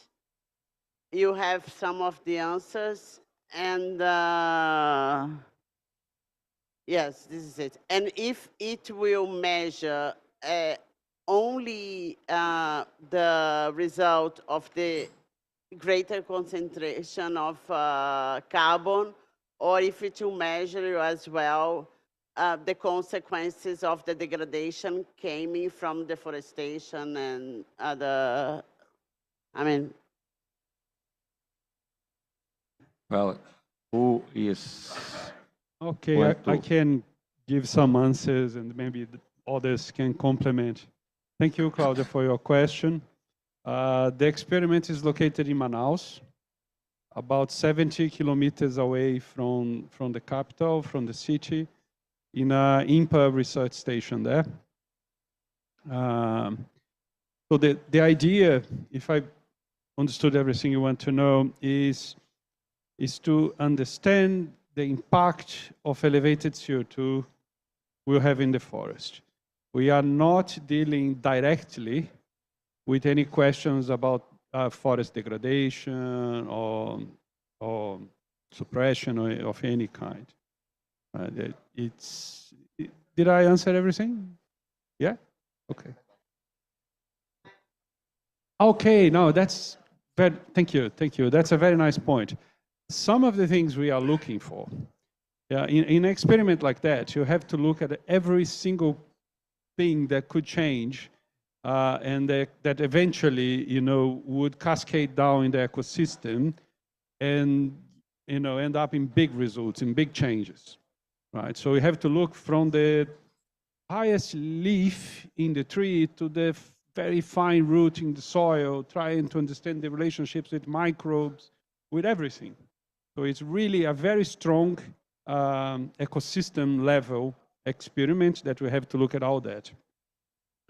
Some of these aspects change in 20 minutes. Like photosynthesis, in the moment you have high CO2 in the atmosphere, photosynthesis will change immediately. Water use efficiency will change immediately. Okay, but to understand how this permeates the system, how this will actually balance out in the ecosystem processes, we have to look at long time. So some results will come out very quickly, some of, preliminary results, preliminary impacts that we can scale up, but others will have to take very long time so we can really understand the impact. That's why we need to run for 10 years. For instance, we can imagine a scenario where roots and leaves are produced faster and the system becomes more productive, but will this turn out to be more wood, for instance, or the wood will stay the same and the system will be productive in temporary tissue only? So these are important questions that we need the CO2 provision for, which is expensive. So if someone has a big pocket and want to help the experiment, is welcome. So we need to look at least 10 years, to be able to understand. We so far have funding for building the infrastructure, the entire 6 plots, and to do some science and do some testing. We are bidding for money for CO2. Just to complete the answers from Carlos Alberto,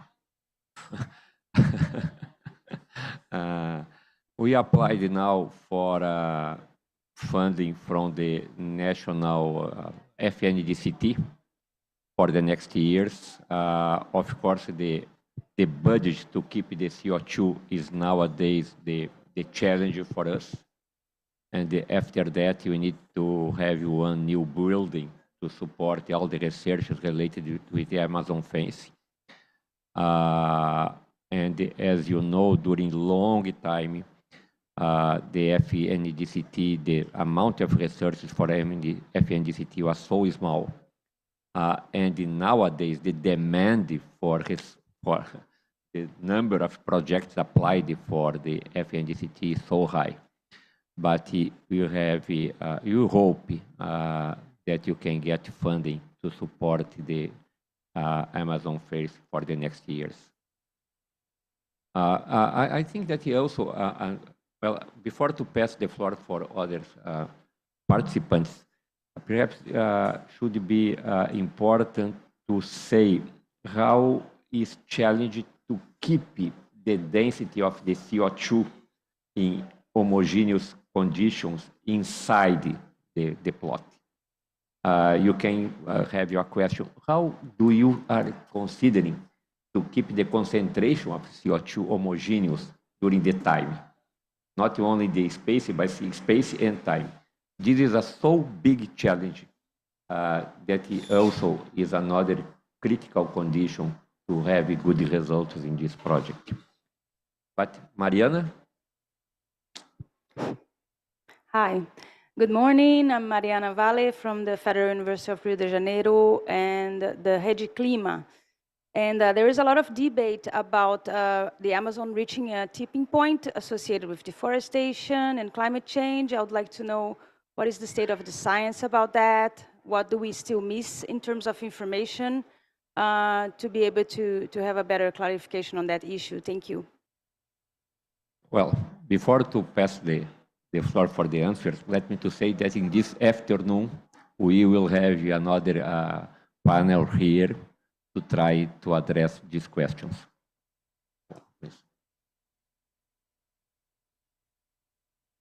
Okay, thank you. Maybe I'll take the opportunity to advertise another partnership that we have, which is called CSSP Brazil, which is involves everyone here.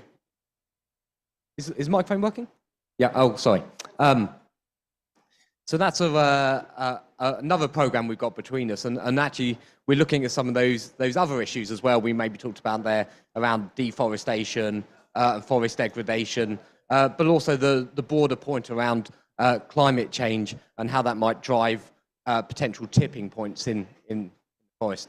So I just wanted to flag there is a broader collaboration we have going on here. But what's really important about Amazon Face is one of those real uncertainties we have is how that forest is going to respond to the CO2. And that uncertainty really sits in all our modeling experiments and projections we do. So actually, Amazon Face is really coming to help us understand what those risks are for tipping points and things. So we will bring all this together with the modeling, okay, to try and improve our understanding of the future risks and consequences of ongoing climate change. I just want to do an advert as well. We are launching a policy brief on Amazon tipping points this afternoon with the Science Panel for the Amazon. And just to add on this, what we're missing, so tipping points is a lot about the interactions between different drivers, temperature and rainfall. And as Andy said, is one of the things is how the forest will respond to added CO2, because what we expect is with more CO2, the forest will need, the plants will potentially transpire less, which might aggravate the problem of transportation of water across the Amazon. But they might also allow for sinking more carbon, which would then have an effect on the temperature, on global warming. So that's a very fundamental component for any understanding of Amazonian tipping points, in addition to deforestation, degradation, and other drivers. And basically, we have no idea of what's going to happen. So it's actually the missing piece there that we're going to find out. But again, it will vary across species, and that's something that we need to know for the Amazon. I'll take the liberty of adding my own opinion about that. It should be clear that the first paper that ever mentioned the Amazon forest dieback was published in 1999, so more than 20 years ago, and it was an effect that occurred in a model due to climate change only, and not deforestation or degradation. Later on, it was translated to savanization of the Amazon, and nowadays it's called tipping point, the Amazon tipping point. And the thing about degradation and deforestation came later, and as I understand it, it would be a catalyzer of the tipping point. If you have, even though there isn't such a certainty about the level of deforestation you would need for crossing that tipping point. But the bad news is there are models from CEMIP 6 still showing that even if you stop deforestation and degradation at all, there are certain extreme scenarios where you could have the tipping point happening in the same way. And the major uncertainty regarding that is the CO2 fertilization effect. That's why this experiment is so needed, to reduce this key uncertainty about the future of the Amazon in light of climate change. Well, please.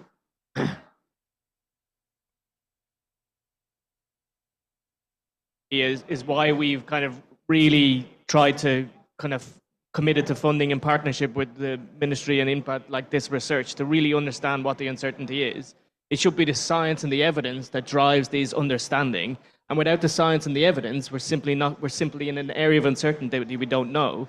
And I think the link between understanding what is actually happening on the ground, the link to the global models, improving the modeling, and that value chain is really what is driving and what really puts aside Amazon Face to the other some of the experiments that are taking place, not just in relation to tipping points, but cascading and compounding risks. And those cascading and compounding risks might even be more relevant than the tipping points that we need to take into consideration. So looking at the water trajectory, looking at how it moves around the system, and understanding what those dynamics are.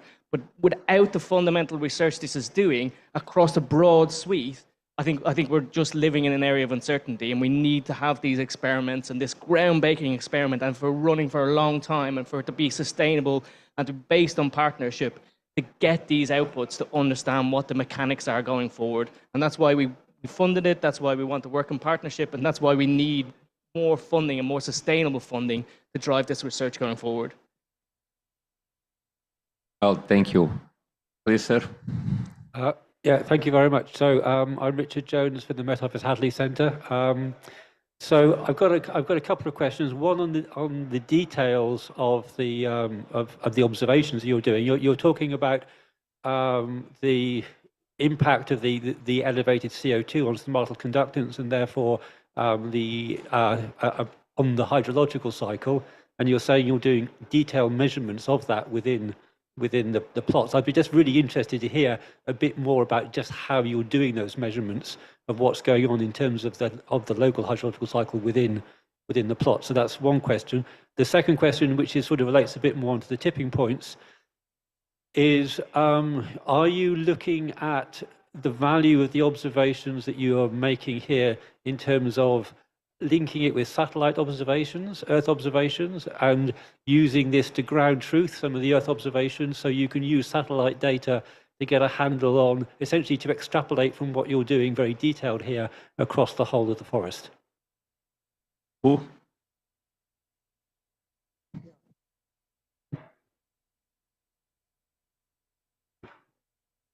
Okay. Thank you, Richard. Yeah, some really interesting questions there. So actually, for me, the really exciting bits about Amazon facing this bigger experiment is we are bringing together lots of different disciplines here. So we do have the field experimentalists, the people who are specialists in doing the observations and measurements, and we're bringing them together with numerical modelers. We're also bringing in, as you mentioned, people who work on remote sensing, people who maybe work on global systems and those kind of understandings. And actually what we are trying to do is bring all those people together to work so we can make the best of those observations and really pull them through into using the models there with remote sensing. The specific bit about observations, as you can see, we've got the crane there, okay, and that's one of the really key things here. So we can actually access the full canopy.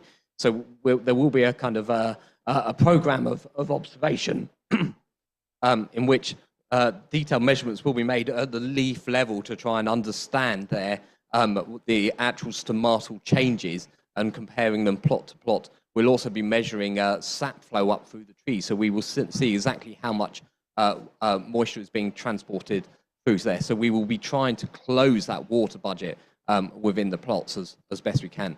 That's probably enough on the detail.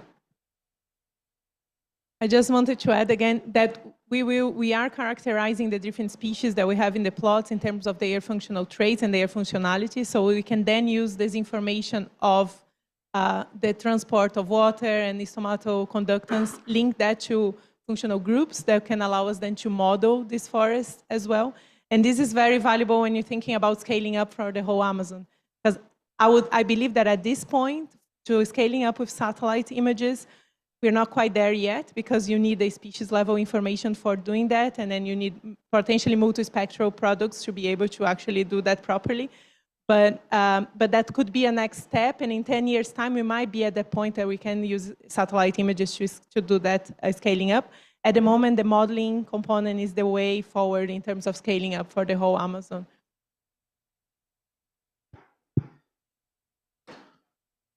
Por favor, Moacir. Moacir Araújo from the Brazilian Research Network on Global Climate Change, Rede Clima. I'd like to listen to hear you about how hard it is to understand the behavior of each on the component of this experiment. I mean, we have so many interconnections between species, from microorganisms to primates, that are going to make they walk through the Amazon face, and I suppose that it's really hard to understand what's going on with all these rich ecosystems, species, and so on. And how do you deal with that? How do you face with that? Yeah, I guess we all have something to say about that. Thanks for your question. It is indeed quite a challenge. You can imagine how complex the Amazon is, right? And diversity is huge, ecological processes, all interconnected in different ways. It is difficult to answer this question, but it's also a challenge, and it's an opportunity. And what we want to know is actually how the CO2 and how it permeates. It gets into the leaves, and then it permeates down to the microbes in the soil and to the bees flying around. It is a crazy thing. That's why Osvaldo calls us crazy, because the way we treat the question is we really get to know everything that will go on there. In comparing on the forest how it is now, so we have baseline data and we have the treatment, but also we have the controls, so we kind of use the forest itself as a control, the trees itself that are being exposed to CO2. We look at them before and look at them after, and we also look at the controls. So this is a nice strategy. It helps to find very tiny changes. But I guess the main response for your question is we need an army of scientists looking at it, from all the different disciplines you can imagine. I am a soil scientist myself. I am interested to understand what a root is doing in the soil, how it's relating to the microbes, to the mycorrhizae, to the soil water, to the nutrients, how it changes its enzyme functionality to acquire more nutrients that are not available. It's quite likely that soil nutrients will limit all the responses in the forest unless the CO2 can be used to trigger, having more carbon in the system, have more fuel. The trees could just change the way they get nutrients, make more roots, or give more carbon to the mycorrhiza, and then everything starts up and it's connected. So you need lots of crazy scientists that will look at every different box. And I think one of the most magic things in this experiment is that we do this all at one place, at one time, together. So I think it's the most studied rainforest in the world, and it's also the most integrated one. You have forests that are people studying in Panama, for instance, in the Smithsonian Station for many decades, but they don't do anything connected. Amazon Face, we try to do everything as connected as possible, trying to understand the whole network of changes. It is a challenge, and that's why he calls me crazy. No, that's not true. You are not crazy no, that's not crazy for the scientific question. For the scientific question, you are visionary. You are crazy, but you try to put the infrastructure in such a place, okay? For the scientific question, scientific point of view, you are much more than crazy. You are visionary.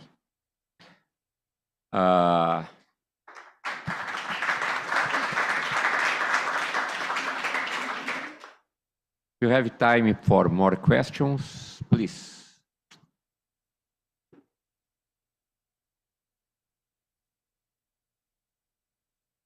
Thank you so much for the presentation. Laura Pereira from the Global Change Institute at Wits University in South Africa. 2 questions. The first is actually on the biodiversity composition, and just wondering whether you have any hypotheses in terms of whether some species will react better to carbon dioxide fertilization and what that impact might have in terms of the resilience that you were talking about. And the second is whether, we were talking about scaling up some of these data for the Amazon region, but whether any of these findings might also be comparable for other regions, thinking the Congo in particular, where we are definitely not getting this kind of funding to run these sorts of long-term experiments? Thanks. Thanks for your question. It's a very important question, actually. We have a few hypotheses in terms of which species are gonna, different species are gonna respond, and they come from observations across the Amazon, but also from theory. So one of the hypotheses is that the fast-growing species, the pioneer ones, are going to do better because they respond faster to increasing CO2. And if that's the case, and that translates into a change in composition across the basin, that has consequences for how much carbon the forest can store. So actually, when we scale that information from the local site up on the different, how different species respond, that could have very big consequences in terms of how much carbon it can be stored in the future in the Amazon. Another hypothesis, a competing hypothesis, is that the big trees, the ones who dominate the canopy, are the ones that are going to do better. With the hypothesis that winners take all, they already have more access to water and light, so they might do better. In that case, the situation is completely different because they store a lot more carbon. If they are doing better and they can live for longer, then the Amazon itself is going to potentially store more carbon. So that's, I think that gives you a sense of how the species component is important here. And on the question on other tropical forests, this is critical here because we are trying to understand processes. And these processes should be translated, should be able to be translated to other tropical forests. So although it's one location in the Amazon, the processes are potentially very similar across different forests. And we need to understand them here so we can then calibrate the models for other places as well. Any other questions? Well, please.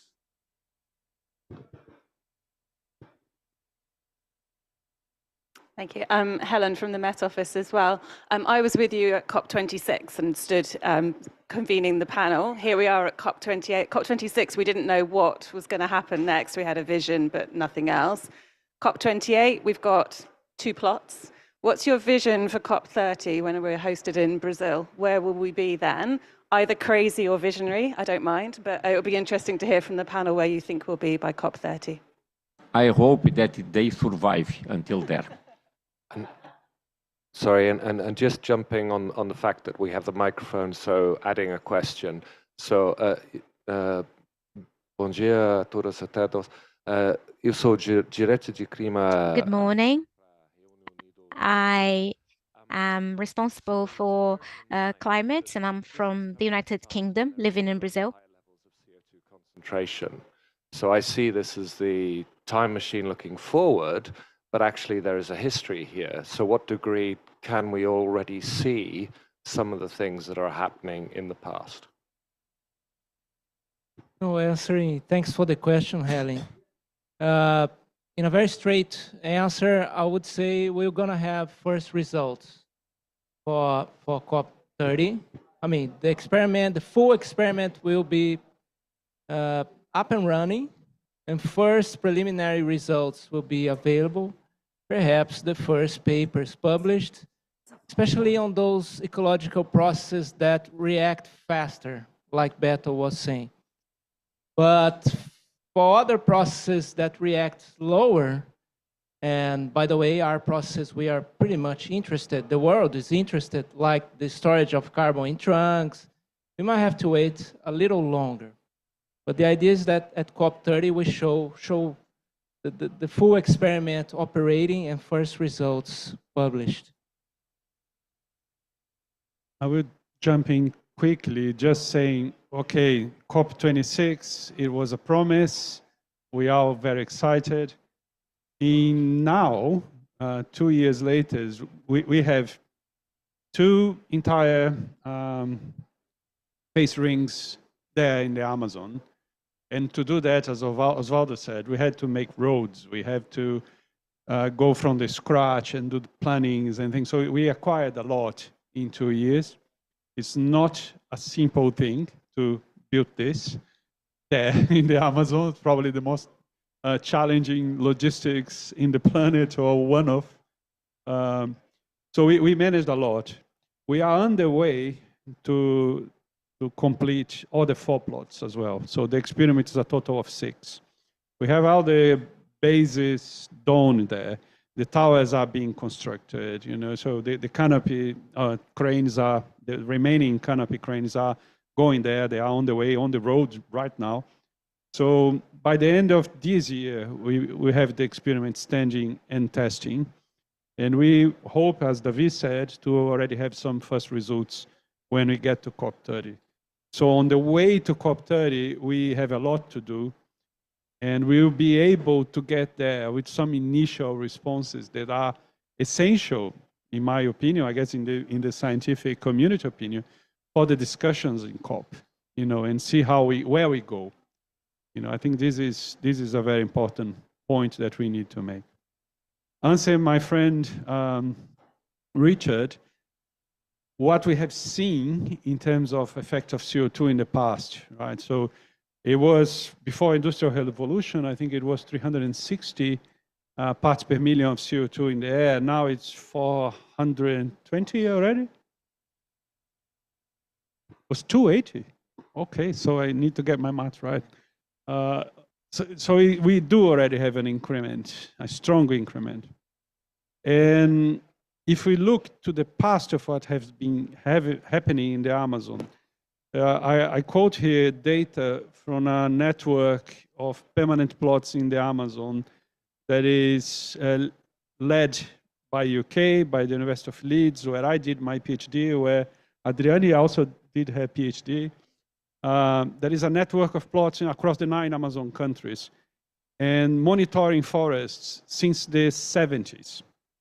So this is also a very important data set that shows us what is the trajectory of the Amazon through time. And what the data measuring the ground by these plots show is that the Amazon was not in equilibrium. You know, it showed several important things, like the Amazon is different everywhere you go. And then it showed that our classic theory about rainforest was wrong. We believed that the rainforest was in equilibrium, you know, like gaining biomass, losing biomass, but always more or less in the same level. And what rainfall data set showed was that the forests were gaining biomass. They were removing from the atmosphere the equivalent, the Amazon rainforest itself, only the Amazon, were removing from the atmosphere equivalent to the emissions of all cars in the planet every year. So it wasn't in equilibrium. There was a stimuli there, you know, so it was sequestering carbon from the atmosphere. But then later research started to show that this capacity was declining. And it was in 2015 approaching to equilibrium. You know, so it means that Amazon was losing the capacity to respond to climate change. Is it going towards degradation? We don't know. You know, we need more data. We need more of this type of data that puts in context with the past, and we need to know what is the effect of high CO2 on this. Is this going to bounce back again? And you have more Amazon productive, you know, sequestering carbon, doing this ecosystem service that it has been doing for free for decades? Or is it going to collapse? You know, it's right there in the trajectory. We don't know. And this is one of the reasons this is really important, because it's a time machine. It's a window for the future. So we can actually predict where the Amazon is going. Because history is telling us it's going declining, you know, the capacity. So it could be near equilibrium, it could be degradation. It could be that with high CO2, it bounces back again. We really don't know. And our models, our best models, the most efficient, accurate models we have in the planet, are assuming that there is this high CO2 effect, which was never tested in a tropical forest. You know, so it could be that we don't know what's going on. We really need this running and operating so we can know where we're going. Osvaldo, I just wanted to suggest we keep these last minutes for people to come forward and see the... Okay, but just to close this section, I want to complete the answer regarding the future of this project. I am doing science in Brazil for a long time, and I know how difficult is to do science in Brazil. How difficult is to keep the budget, to keep the people, to keep young scientists working. And the role of us in MCTI now is to put all of energy that we have to bring science as the main part of the Brazil decision. And I have here Tanara, that is a subsecretary for the Amazon question in MCTI, and we are working together to keep this working, this project working, and present in the Belém COP much good results and more complete results that you have nowadays. Thanks a lot, and if you want to take pictures in these models, feel free, okay? Thank you a lot for that. Eu queria só falar uma coisa. Osvaldo, I just wanted to say something. Face.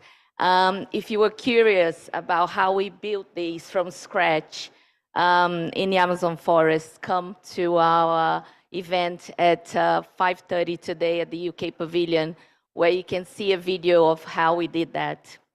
Thank you. Thank you. Thanks so much.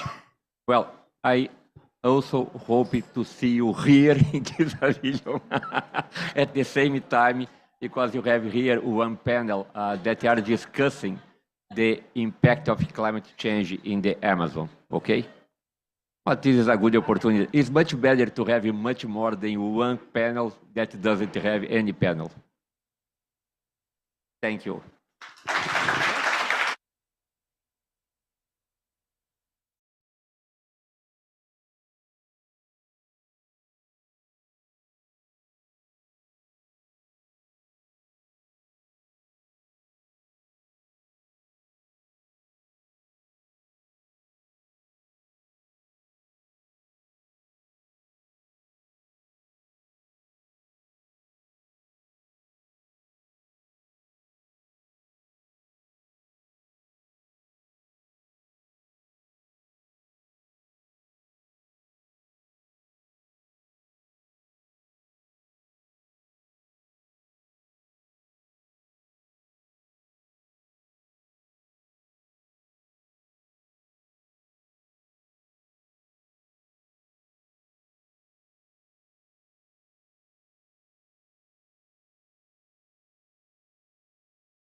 Good afternoon.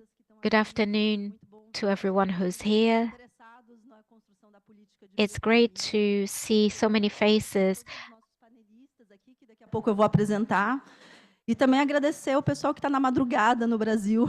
I'd like to thank all the panelists and those who are watching in Brazil in the middle of the night, knowing how important this dialogue is, a bioeconomy policy and the different bioeconomies that we are dealing with here, and that we're possibly developing for an alternative in Brazil, using biodiversity as a central element for this policy. Brazil is a country that has been striving to reduce deforestation, has been putting a lot of effort in terms of public policy to reduce illegal deforestation and comply with our commitments during the COP28. We aim at reaching net zero by 2030, and it is impossible in Brazil to talk just about reducing deforestation without talking about economic models that will offer an alternative so that the population in the forest are a part of this economy, and so that several sectors can benefit from this transition, this ecological transformation that we are trying to foster in Brazil. As it was said before, we have the economic policy umbrella that is led by the Ministry of Finance with the participation of several ministries. And this project has several axes of decarbonization, valuing nature, and bioeconomy, which is an important axis of the 6 axes of this policy. This is the first time that this has appeared under the federal government, and this led several ministries and autarkies that had been carrying out programs and actions to organize a new movement that will leverage this agenda more broadly. I'd like to acknowledge the presence of Secretary Roland Berg, which is our partner under the Ministry of Industry. I'm not going to acknowledge all the authorities here, but I'd like to thank you all for being here. So we need to advance with a broad agenda. Bioeconomy is not a sector, is an economic development model, and sectors adhere to it. It is an economy of preservation, sustainable use of our resources, and valorization of those who are in the forest and protected, which were never included in development programs. Bioeconomy takes into consideration the nuances there. We want to show different aspects of the bioeconomy with this panel. This is a construction project that includes 14 ministries, and we are going to build a national bioeconomy commission to coordinate all the efforts in the different areas.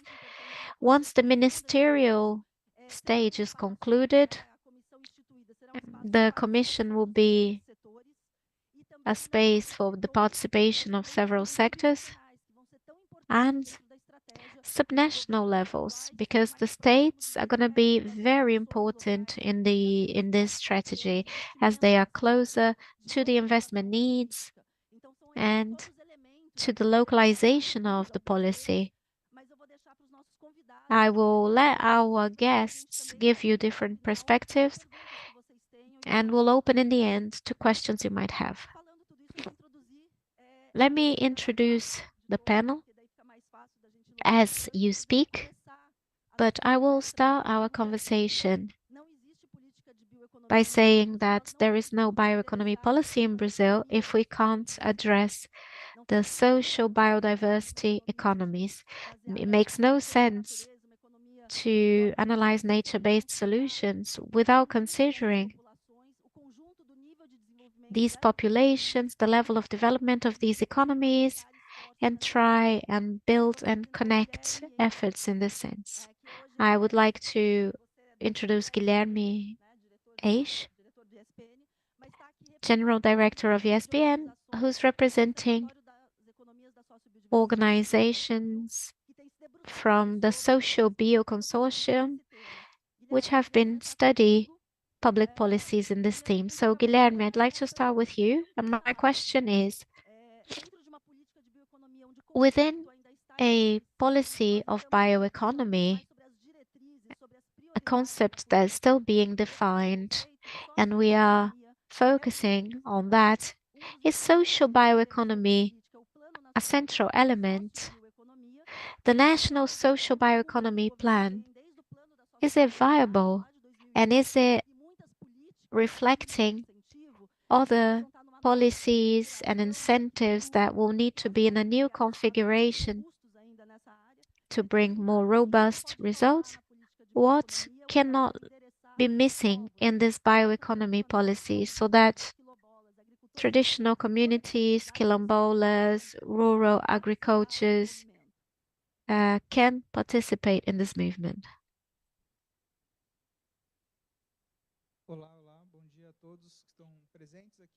Good morning, everyone who's here and those who are watching in Brazil. I wanted to greet this panel, the director of Embrapa, Ana Heller, Nabil, my colleague, Luanda,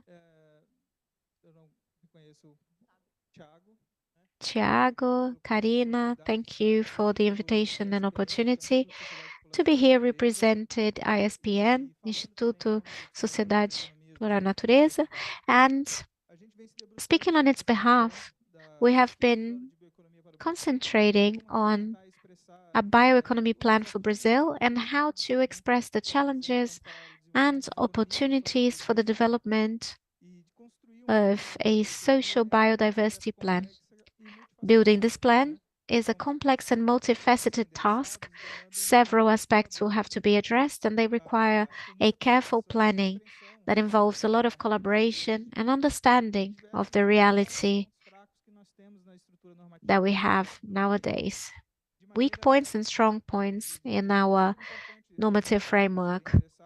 Some aspects need to be addressed, such as research, analysis, to understand what we have available, what is the reality of the national economy, and what opportunities are presented, aiming at identifying a biological-based economy. Incentives, for example, to biofuels, biomass, biotechnology, and involvement of the interested parties. We need to encompass private sector, communities, indigenous peoples, and investigate and find consensus to implement this policy and transform it into legislation. And for that, we need to understand what is the political framework.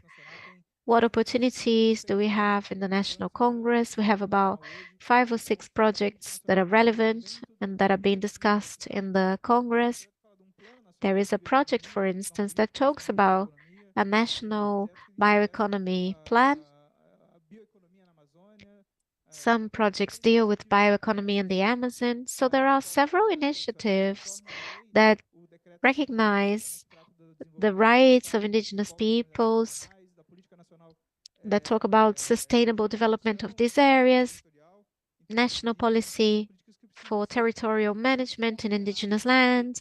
All of these policies need to be considered in the scope of creating this plan. We need to consider the available infrastructures and facilitate the lives of the communities in order to produce and sell their production.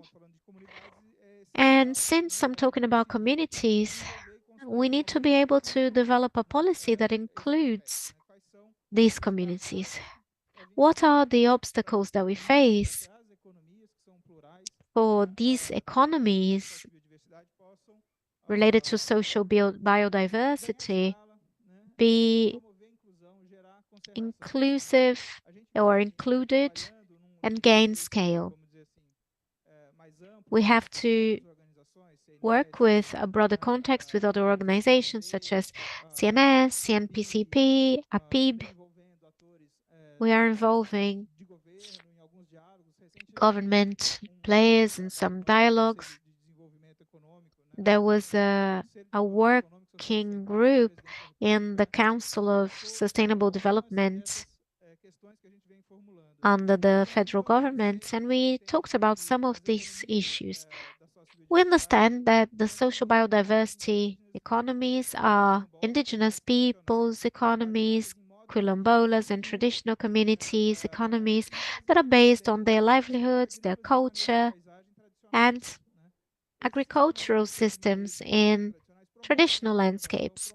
These agricultural systems preserve the forest and promote gains according to the commitments and goals that we're aiming at complying with, which is trying to keep the temperature below 1.5. And they go hand in hand with other agreements, such as the Montreal Agreement. There is a new global framework for the biodiversity, which results in the promotion of biodiversity. And this is reproduced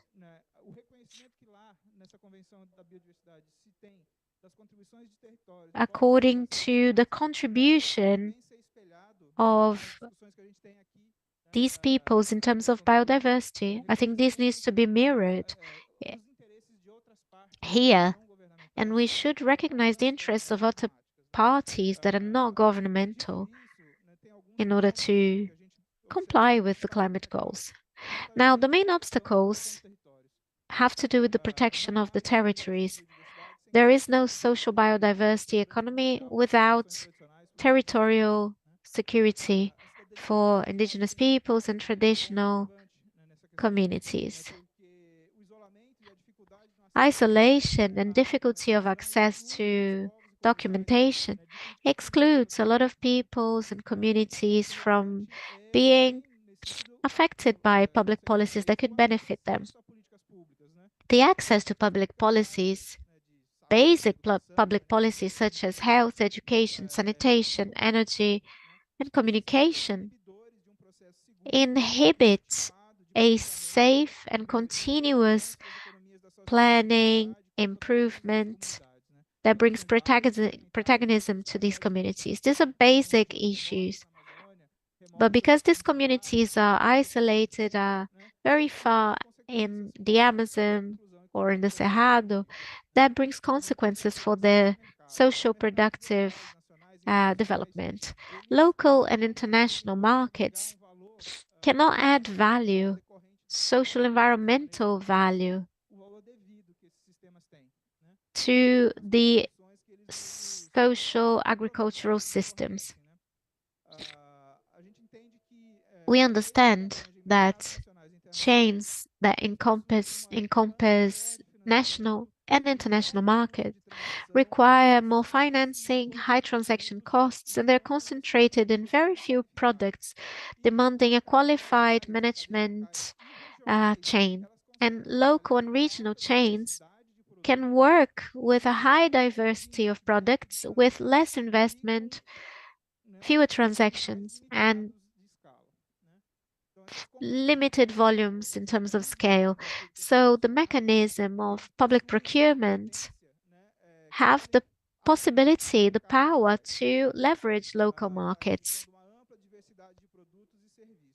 They could purchase a high variety of products and services, but the governmental bodies still find trouble acquiring the 30% that are mandatory for this. So financial instruments, economic instruments, incentives are very relevant. There is a disparity. Us from ISPM and other organizations supported a research into the tax reform, and we realized the soybean is an invention in Brazil. There have been 50 years of public investments to promote the soy chain that we have nowadays. tax exemptions, among others. In 2022, more than 57 billion were invested in soy, and the products from the bioeconomy have to pay all taxes possible. The tax reform, therefore, would be a huge opportunity to change this. We have articulated along with CONAG and CONTAG to try and present some amendments to the text, but they weren't welcomed in the final bill. We try to include social biodiversity products with exemptions or similarities to other chains to include these communities. I'll stop here, and we have other points of regulatory obstacles that I can mention later to try and have an integrated vision of the different actions that are necessary. One or two secretariats are not going to be able to face these regulatory obstacles that involve sanitary issues, a number of problems. So I'm available to carry on with this dialogue, and I recognize the importance of civil society in building this policy. Thank you, Guilherme. That's why it's a plan of social bioeconomy, because you can't do with such a small sphere. And also, this is an instrument of bioeconomy that sheds light to a part of it, but bioeconomy is something really broad. So now I'd like to hear the Executive Secretary of the Brazilian Association for Bioinnovation, Tiago Falda. They've been working with this topic, especially biotechnologies and bioindustrialization, for quite a long time. They are a member of the Genetic Heritage Council, and we've been doing these many discussions that go well beyond the issue itself, but consider the genetic aspect. So I'd like to have your view.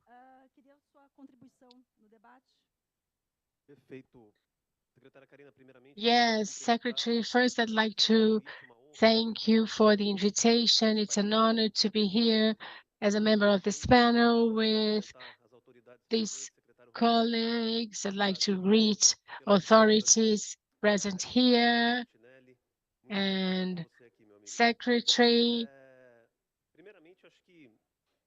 and all panelists. First, I'd like to say that before we can talk about what's needed for these policies, I'd like to bring something that has a close relation to the activities we do at our association. Because to me, when we look at our members, we see the great potential of bioeconomy to bring solutions to many sectors. So BBI is a multi-sector association with 23 members representing more than 10 sectors. And the question I'm often asked when I show our list of members is, how can you have a common agenda with such a diversity of sectors? And the answer to that is very simple, very easy.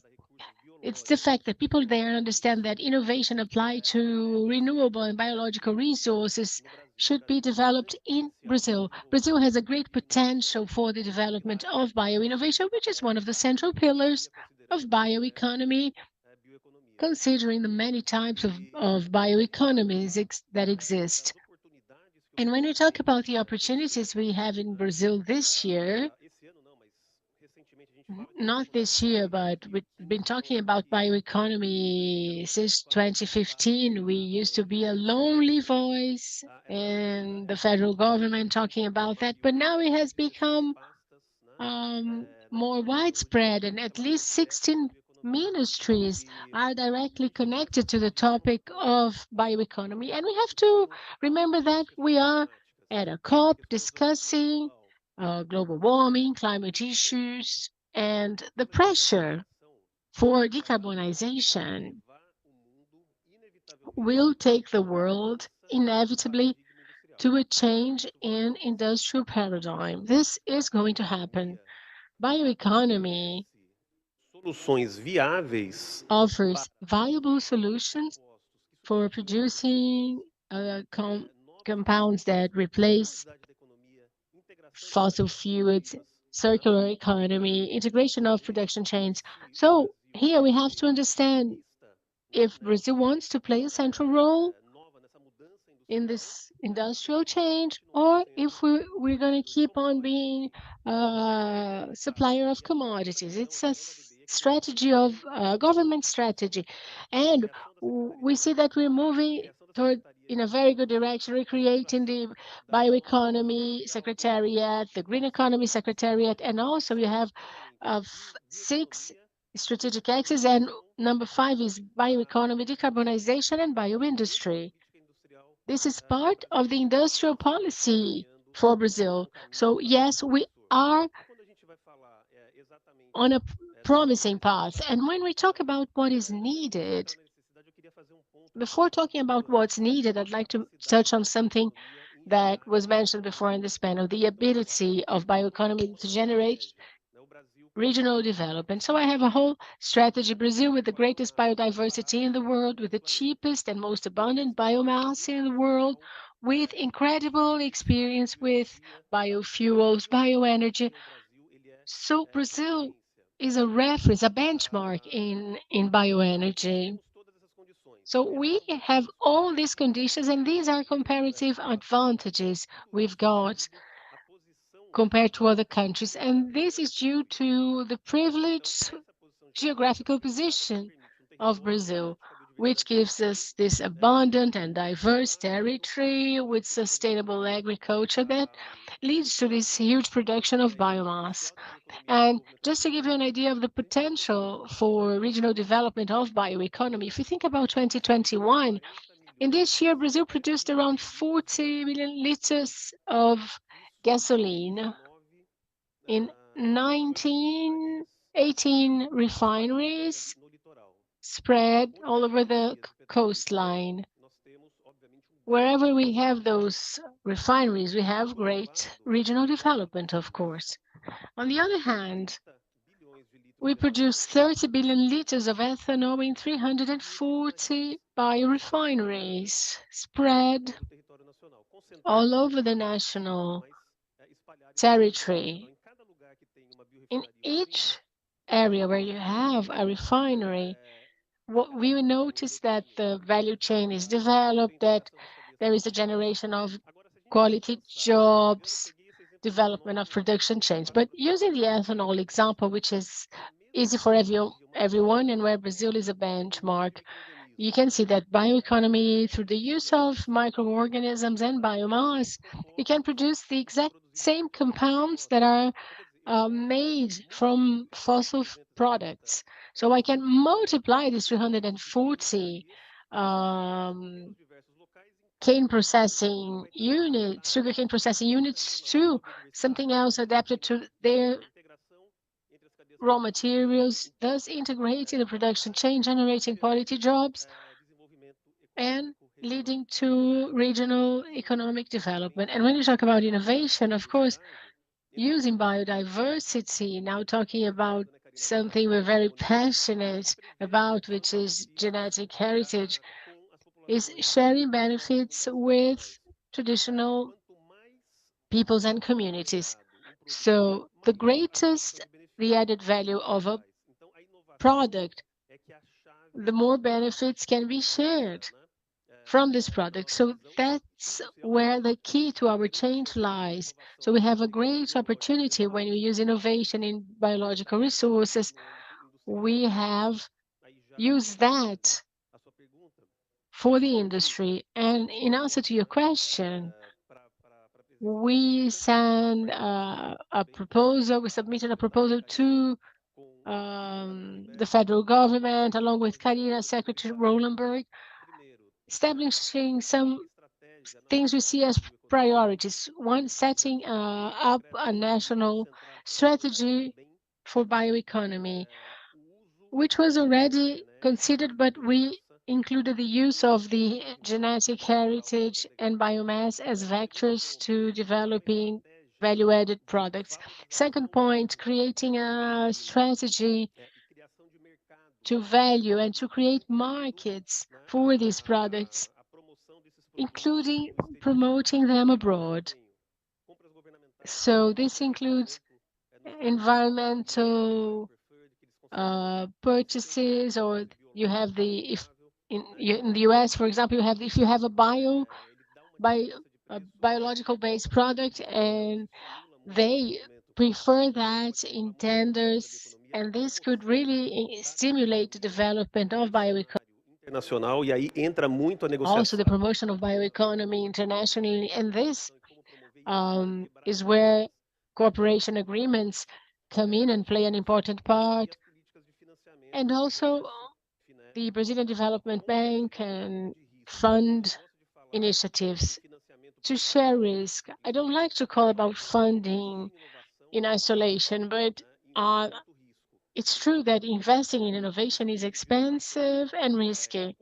So sharing the risks of innovation for products that are strategic to the country is essential for the development of an industrial policy, and that's the same everywhere in the world. So we understand that this should be one of the pillars, one of the axes, and that's how the Brazilian Development Bank is working on that. So in closing, Secretary, I'd like to say that there are these aspects I mentioned, and also the transport infrastructure, training courses for valuing biodiversity. So now, a development of that is the fact that we are on a very promising path. And I'd like to briefly show a video that is a bit over a minute long, and it shows very well bioeconomy and innovation applied to bioeconomy, and how we can contribute to our development of Brazilian and in global development. Let's play the video now.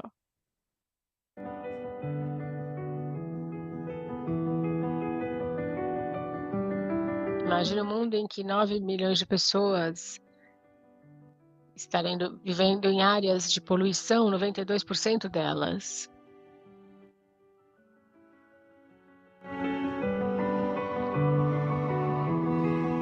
A cabine se desculpa, é impossível ler as legendas, elas estão sendo passadas com muita velocidade.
Obrigado, secretário. Thank you. I think these two first interventions show the level of strategy we need to have. So many instruments are required to create a national policy that will include the needs that we have in social bioeconomy and also in chains. So I agree when you say that this is something the country will have to face, this new paradigm, and we'll have to deal with the different aspects of the environmental agenda, like the Ministry for the Environment is doing. So I'd like to hear, both for innovation and funding, how these challenges are being approached, because they are strategies that involve many sectors, and we want with these policies to balance and make sure the bioeconomy will include social politics and biodiversity. And this is a great challenge for the Ministry of the Environment, for Science and Technology Innovation Ministry, and also for funding. The challenge is trying to understand the diversity of levels of maturity of this chain, different markets, levels of knowledge, and being able to develop public policies that take all this into consideration. This is the mission of our policies. So now I'll give the floor to Ana Eller, representing Embrapa, the Brazilian Agency for Agriculture. They've been working with biodiversity for a while, and you have a project of inclusive economy for the Amazon, which is what we call social bioeconomy, because we understand that innovation applied to the different chain close to enterprises,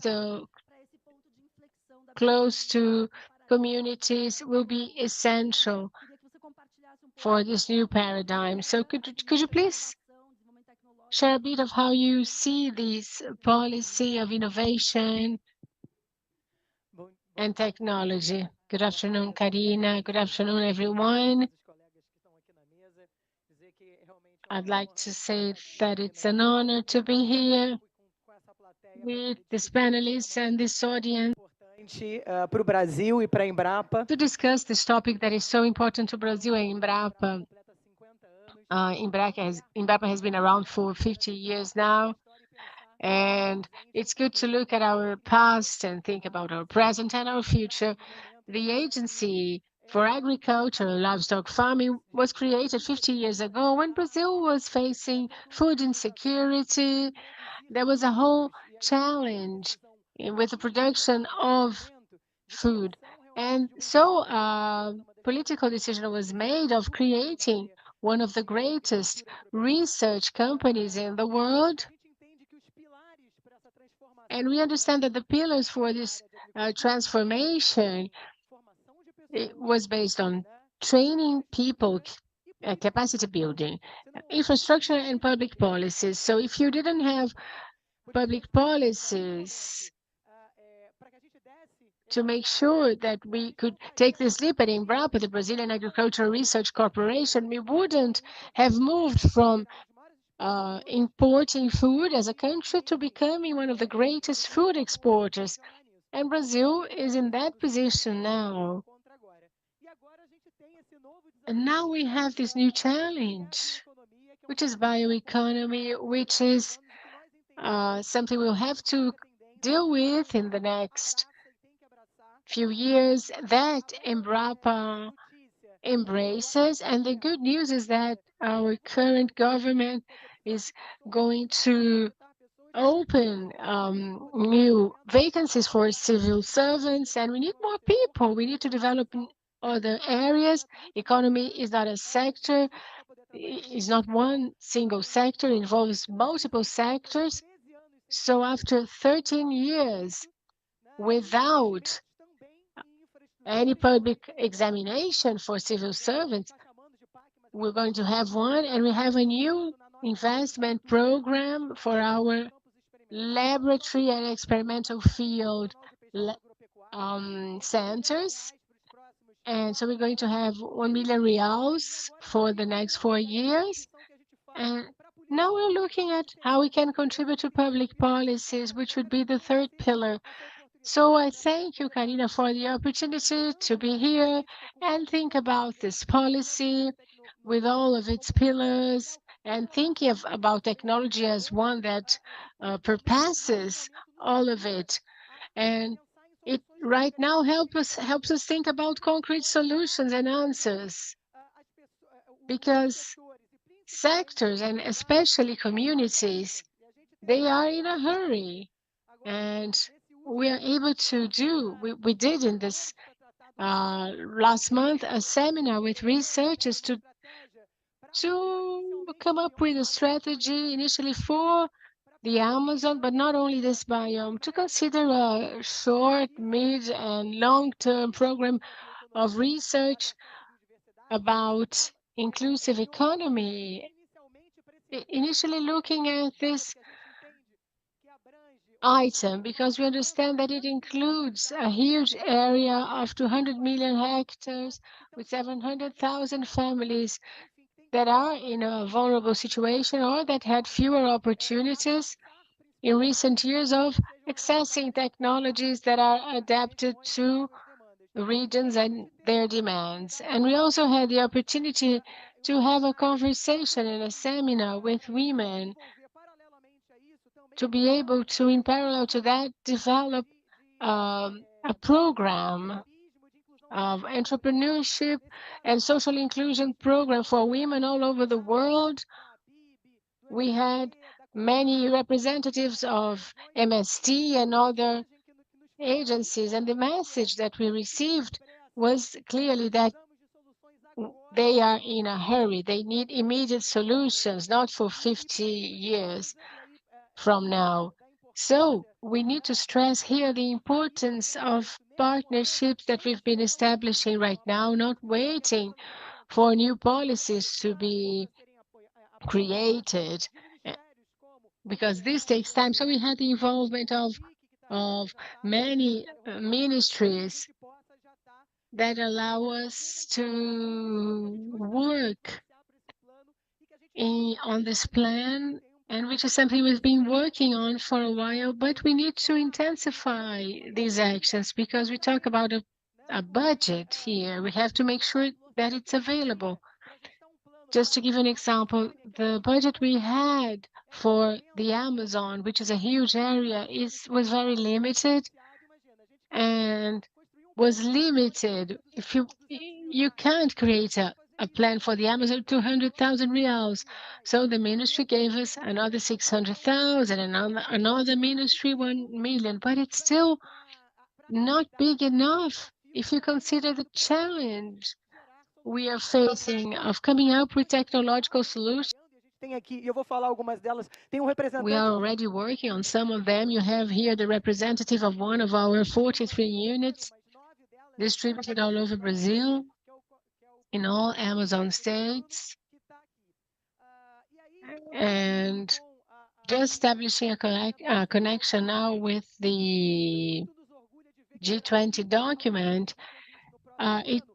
We feel very proud to see that we have fighting inequality as a center of this policy for Brazil. When we see the world moving towards fighting hunger, inequality, and poverty, and looking at an energy transition and sustainable development and governance as pillars, and Brazil can be a leader there and influence G20 countries. And talking about energy transition and sustainable development, it brings, in a very innovative way, the topic of bioeconomy. And what would Embrapa, our research agency, do? What we have been doing already, the biofuels initiatives, and looking for new raw materials for biofuels, and also working on to increase our production systems and make them more, increase their sustainability. And we had great support of Secretary Rollenberg when he was a governor, which is the Embrapa Bioenergy Division that is working in Brasilia on the Macaúba chain, which is so important for biodiversity, and also the bio raw materials agenda. When you look at raw materials as products, processes, and technologies generated from vegetable, animal organisms, and also microorganisms. So in the 1990s, it's important to say that the biological fixation of nitrogen put the Brazilian economy in a new position, and now all the soy production no longer relies on nitrogen-based raw materials because we have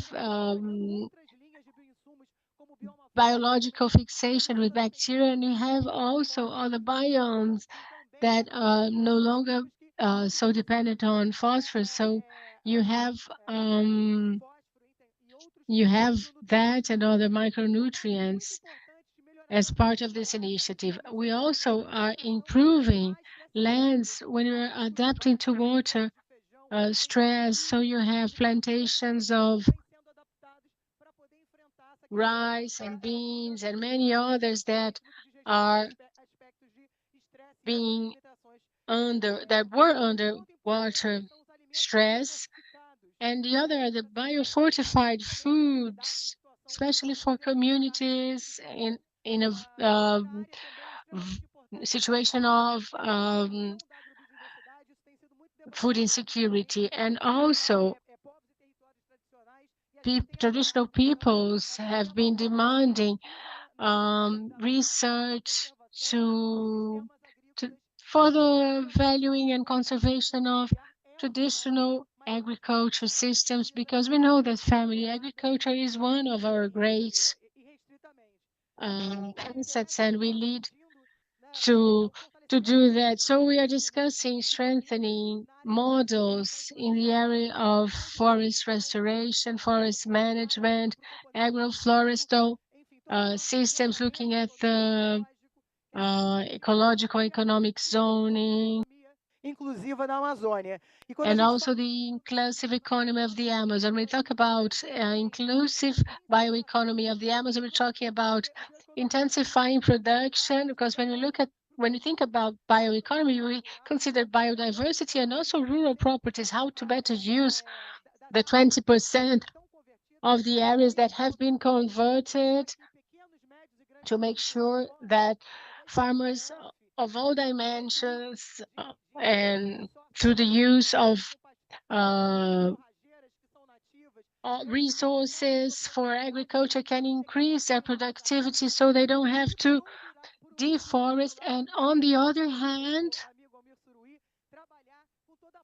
work with all the aspect of adding value to biodiversity chains of cashew nuts, oil, fruit, and even coffee, which is what Almir is doing, and also with cocoa and forest species and species from other ecosystems. There is a lot of demand also for the development of new machinery and equipment for biodiversity. And when we look at the sector, we see there's very little offer.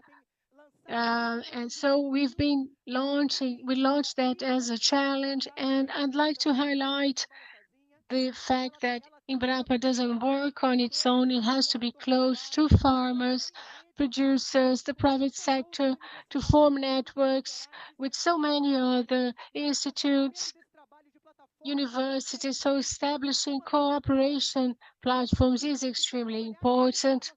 And we want to work with organizations from abroad, but we want Brazilian institutions to play a central role, especially those from the Amazon. And we have to look attentively to technology transfer tools. We now have 3,000 that have been developed and can be applied to family agriculture, but we see that small producers, small farmers don't have access to those technologies, very few of them. I only have one last point I'd like to mention, and we see a lot of demand for that, and we want to contribute with that, which is creating data platforms. Consider what is already available, what information you have in so many universities and census agencies, and how can we organize this platform of data to identify information bottlenecks, and finally, really think about generating metrics and indicators to quantify and value ecosystemic and environmental systems that go beyond carbon. I'm going to participate in a different panel later today, and we're going to discuss how we consider carbon the panacea to all problems in the Amazon, but we see how distant this market is to reality and how difficult it is to work on governance for this change. So we have to come up with national metrics and indicators that are accessible at low cost, affordable, generated by Brazilian agencies geared towards conservation of soil and water, biodiversity, and carbon. I won't have time to exhaust what I would have to say about the topic, but I'd just like to, in closing, thank you for the opportunity and say Embrapa is open to looking at bioeconomy as a current and future trend, and just really putting our 43 units at work for that, because we know this includes many sectors and will for many years. Thank you very much.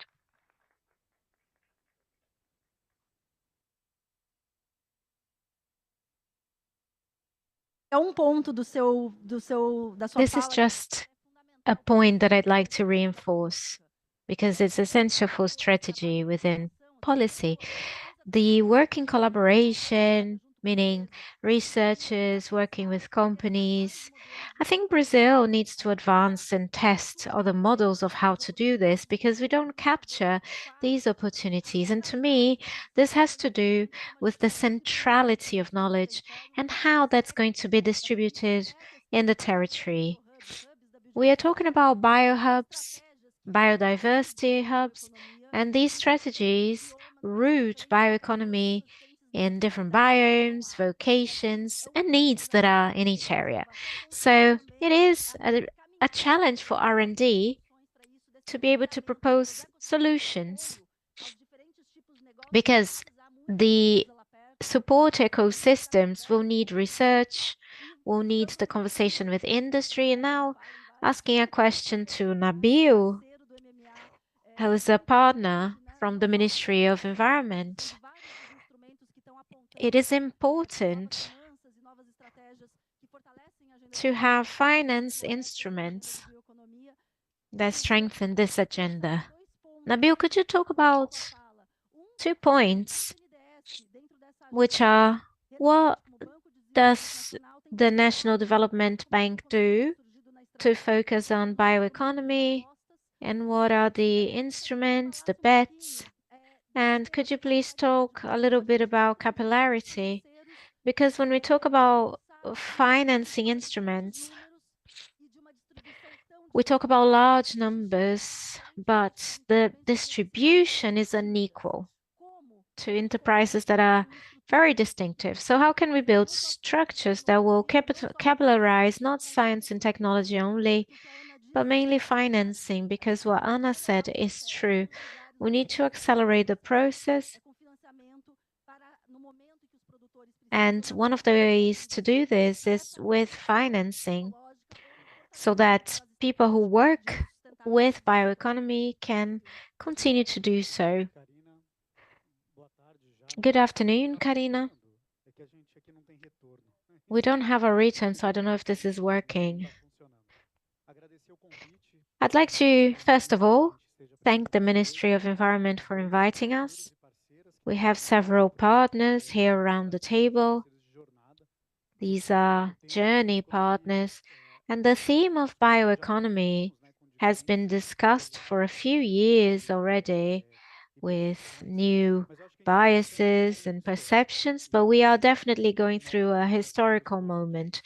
And we as Brazilians have to recognize that we will have the G20 presidency next year, and that very bravely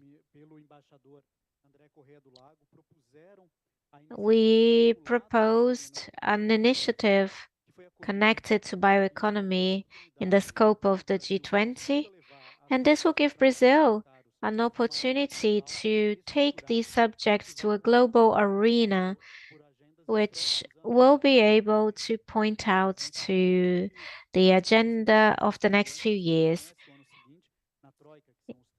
You have the presidency for 1 year, and the period immediately after, you're part of the Troika.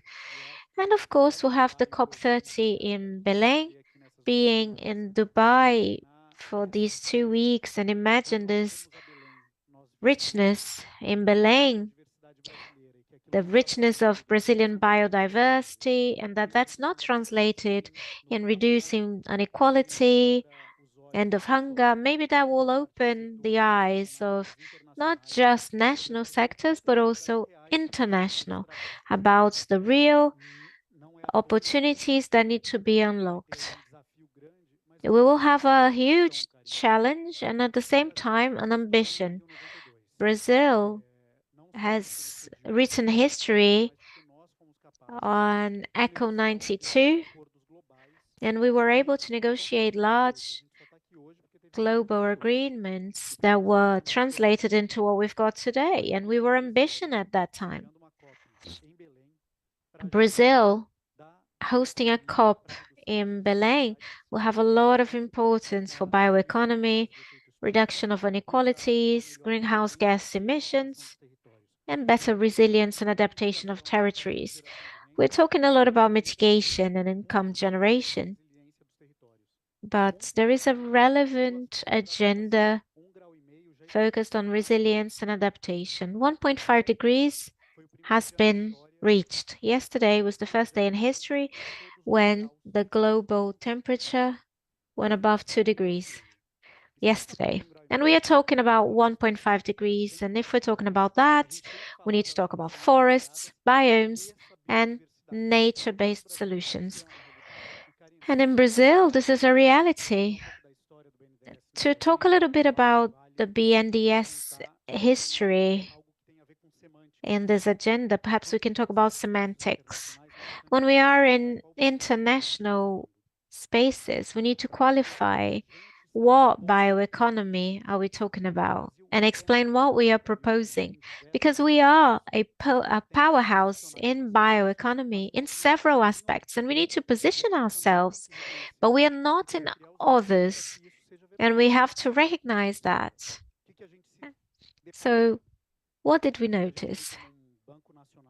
As a national development bank that looks at medium and long-term solutions, thinking about resolving structural problems in Brazil, we realized that if we didn't put a discussion related to the use and preservation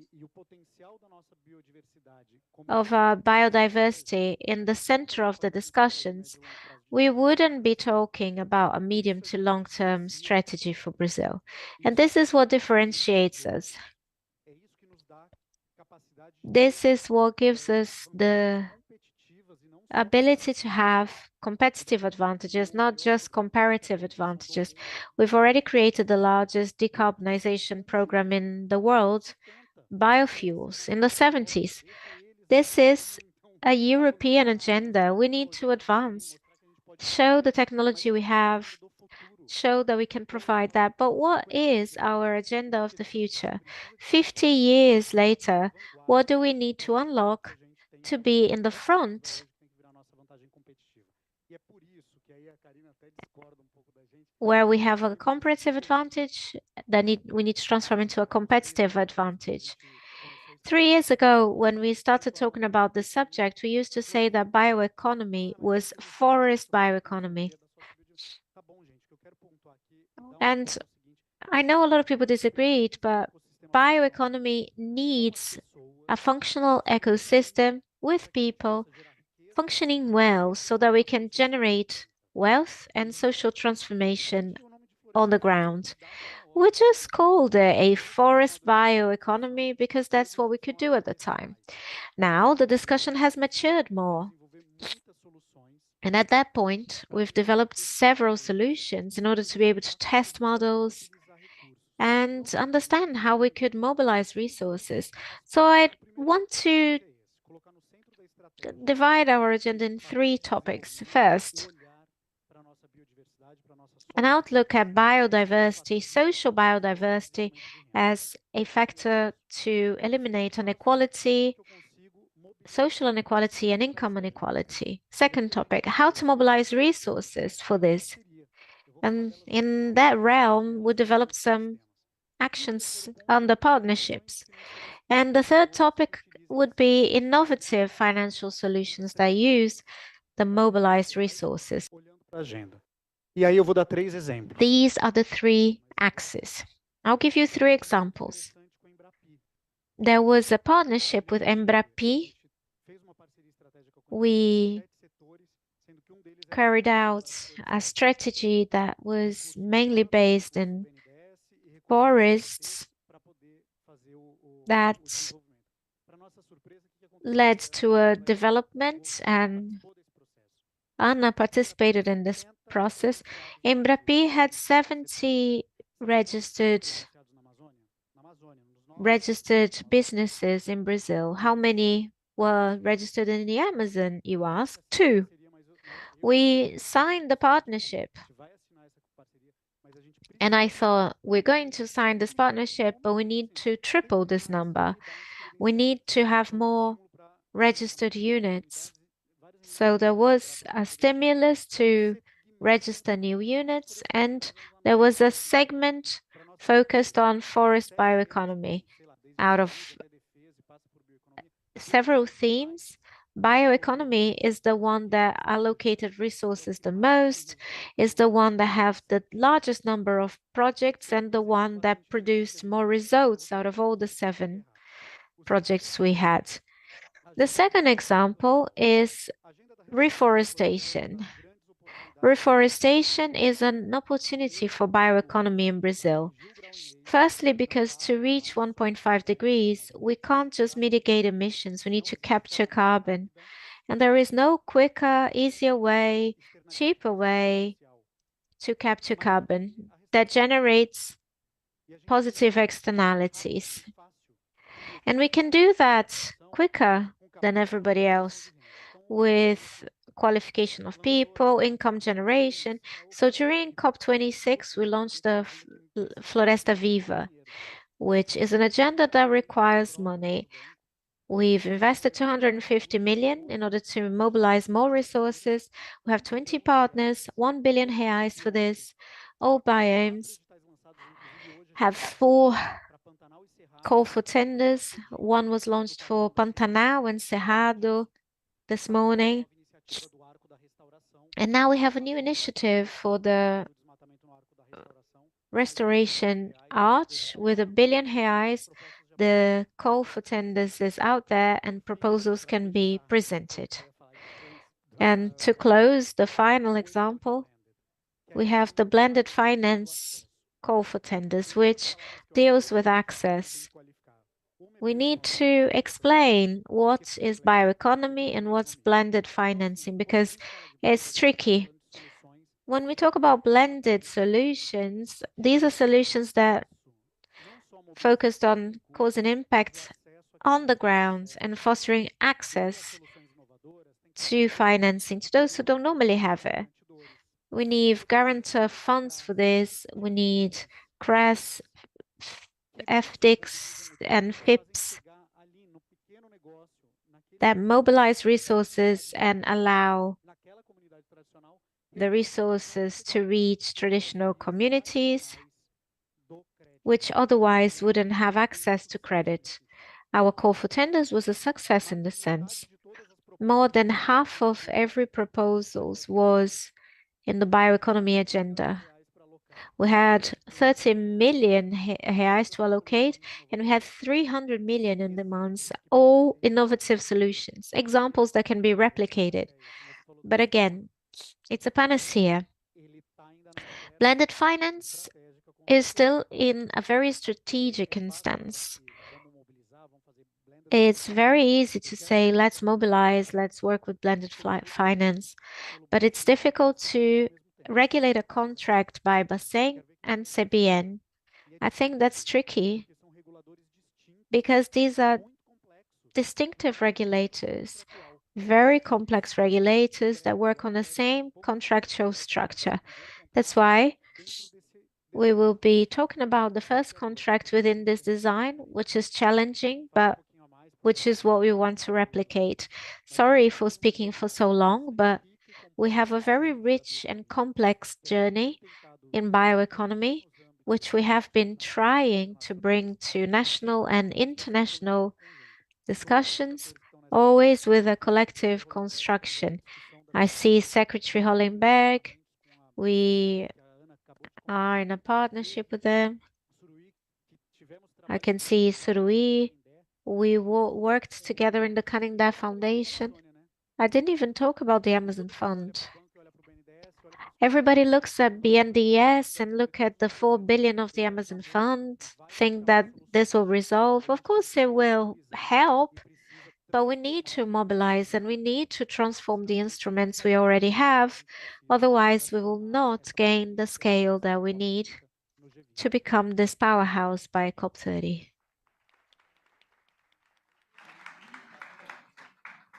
Obrigada, Nabil. Dá para Thank you, Nabil. We can multiply by 10 or 15 this effort focused on innovation if we use other government instruments. A development bank that is capable of looking at capillarity will be essential to coordinate these efforts. Nabil and I always discuss forest and biodiversity and what word is more applicable to this topic, and we have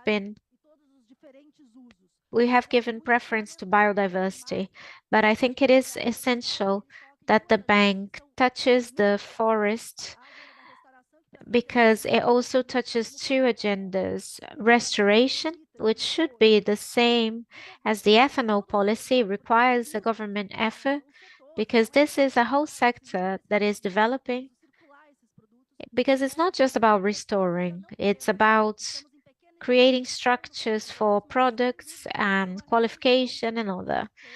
And this could be a revolution and a huge contribution.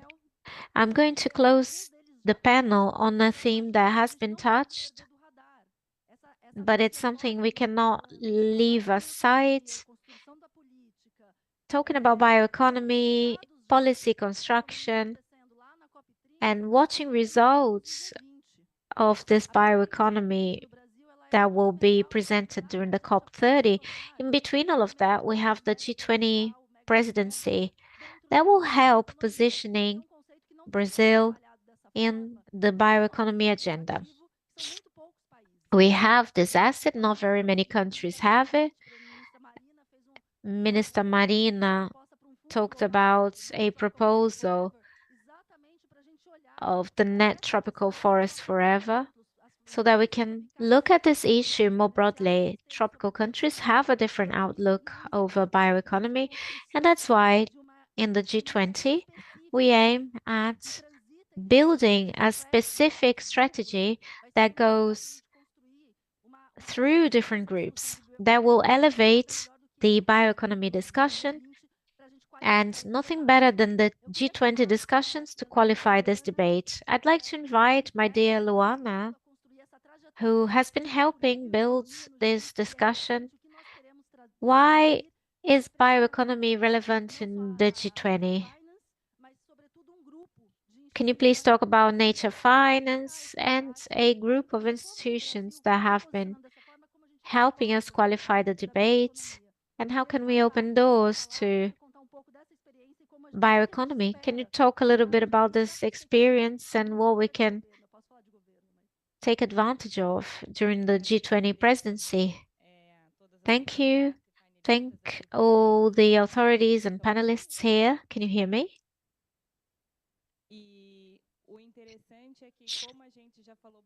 It's interesting because we have talked a lot about bioeconomy and everybody is convinced about its importance.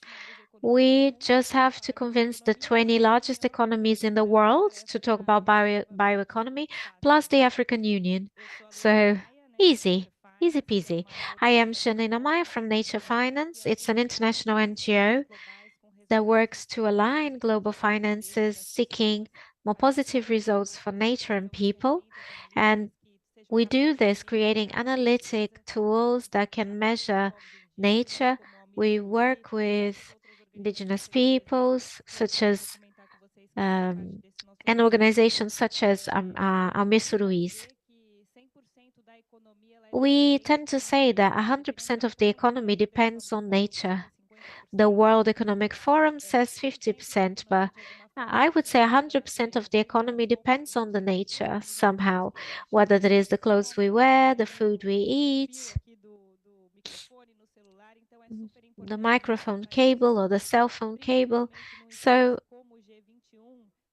it's important to talk about this during the G20 or G21, which covers most of the emissions in the world and the trade in the world. So it is important to discuss this in this platform. Listening to Brazil's priorities in the G21, we need to talk about that.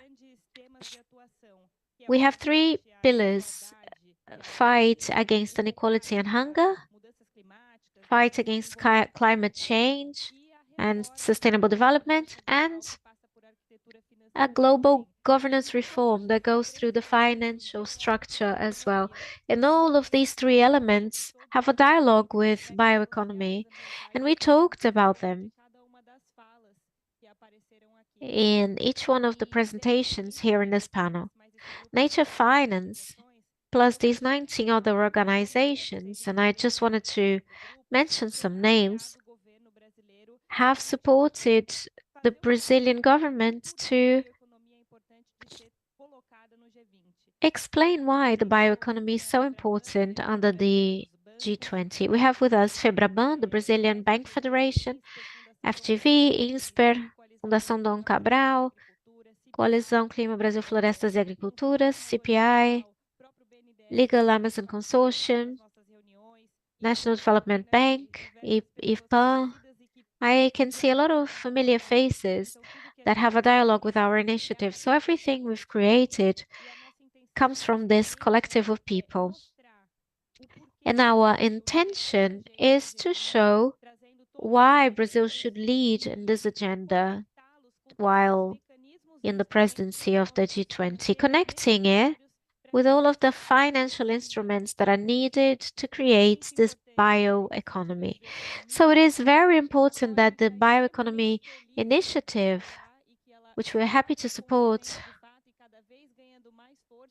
and which is gaining more strength, that it dialogues with finances, because this is the only way to finance bioeconomy. There should be a dialogue. And there is not a lot of time for this discussion because the G20 is only 1 year. Of course, we have the period after the presidency. We'll be in the Troika, we'll have a year during the South Africa presidency. But we need to reach to some high-level principles on bioeconomy that will guide us and will make the understanding of bioeconomy comparable between all the economies of the G21. And this one represents the African Union. So our intention is to support the government. This group exists and is in a constant dialogue with the government. And the next step will be the creation of a second white paper with the intention to carry out a survey or an inventory of how each country of the G21 sees bioeconomy, so that we can verify whether it's possible to compare these bioeconomy concepts. We didn't want to focus on the definition of bioeconomy at the moment because not even in Brazil do we have a consensus on that. There are several different perspectives and understandings, and it should be like that. It is important, but in such a small window of opportunity,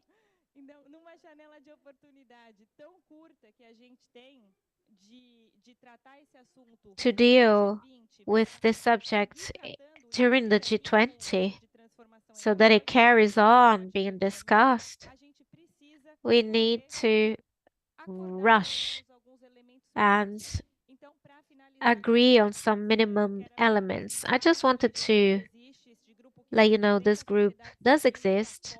It is a group that supports the civil society and supports the bioeconomy initiative under the Brazilian government. We are producing lots of content, and we will have a civil society event in the end of February about the G20.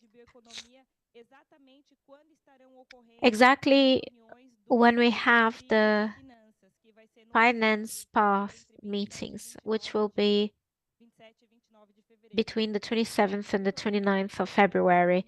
So thank you, Secretary, for the opportunity to talk about this. And thank you to the other panelists. Bom, dava para a gente seguir Very horas. well. We could talk about this for hours, and I am very sad. I tried to control the time so that we could have questions, but I will invite you to come and talk to us during lunchtime, but unfortunately, we have to finish and let the next group start. So I'd like to thank you all for the participation. I hope that we can chat outside. This is not going to happen just on our side. We want to involve all the groups here. That's why it's so important that we build this governance locus so that there is a place for all these discussions and the subject is made stronger. So we are working so that at the beginning of the next year, we have a bioeconomy commission that will be multi-sectorial and it will involve several sectors, state level representatives, civil society representatives, traditional communities. Without this space, the discussion will not take roots. And if it doesn't take roots, it will be just a piece of document. And we want policies. So thank you all for being here. Thank you for dividing this space.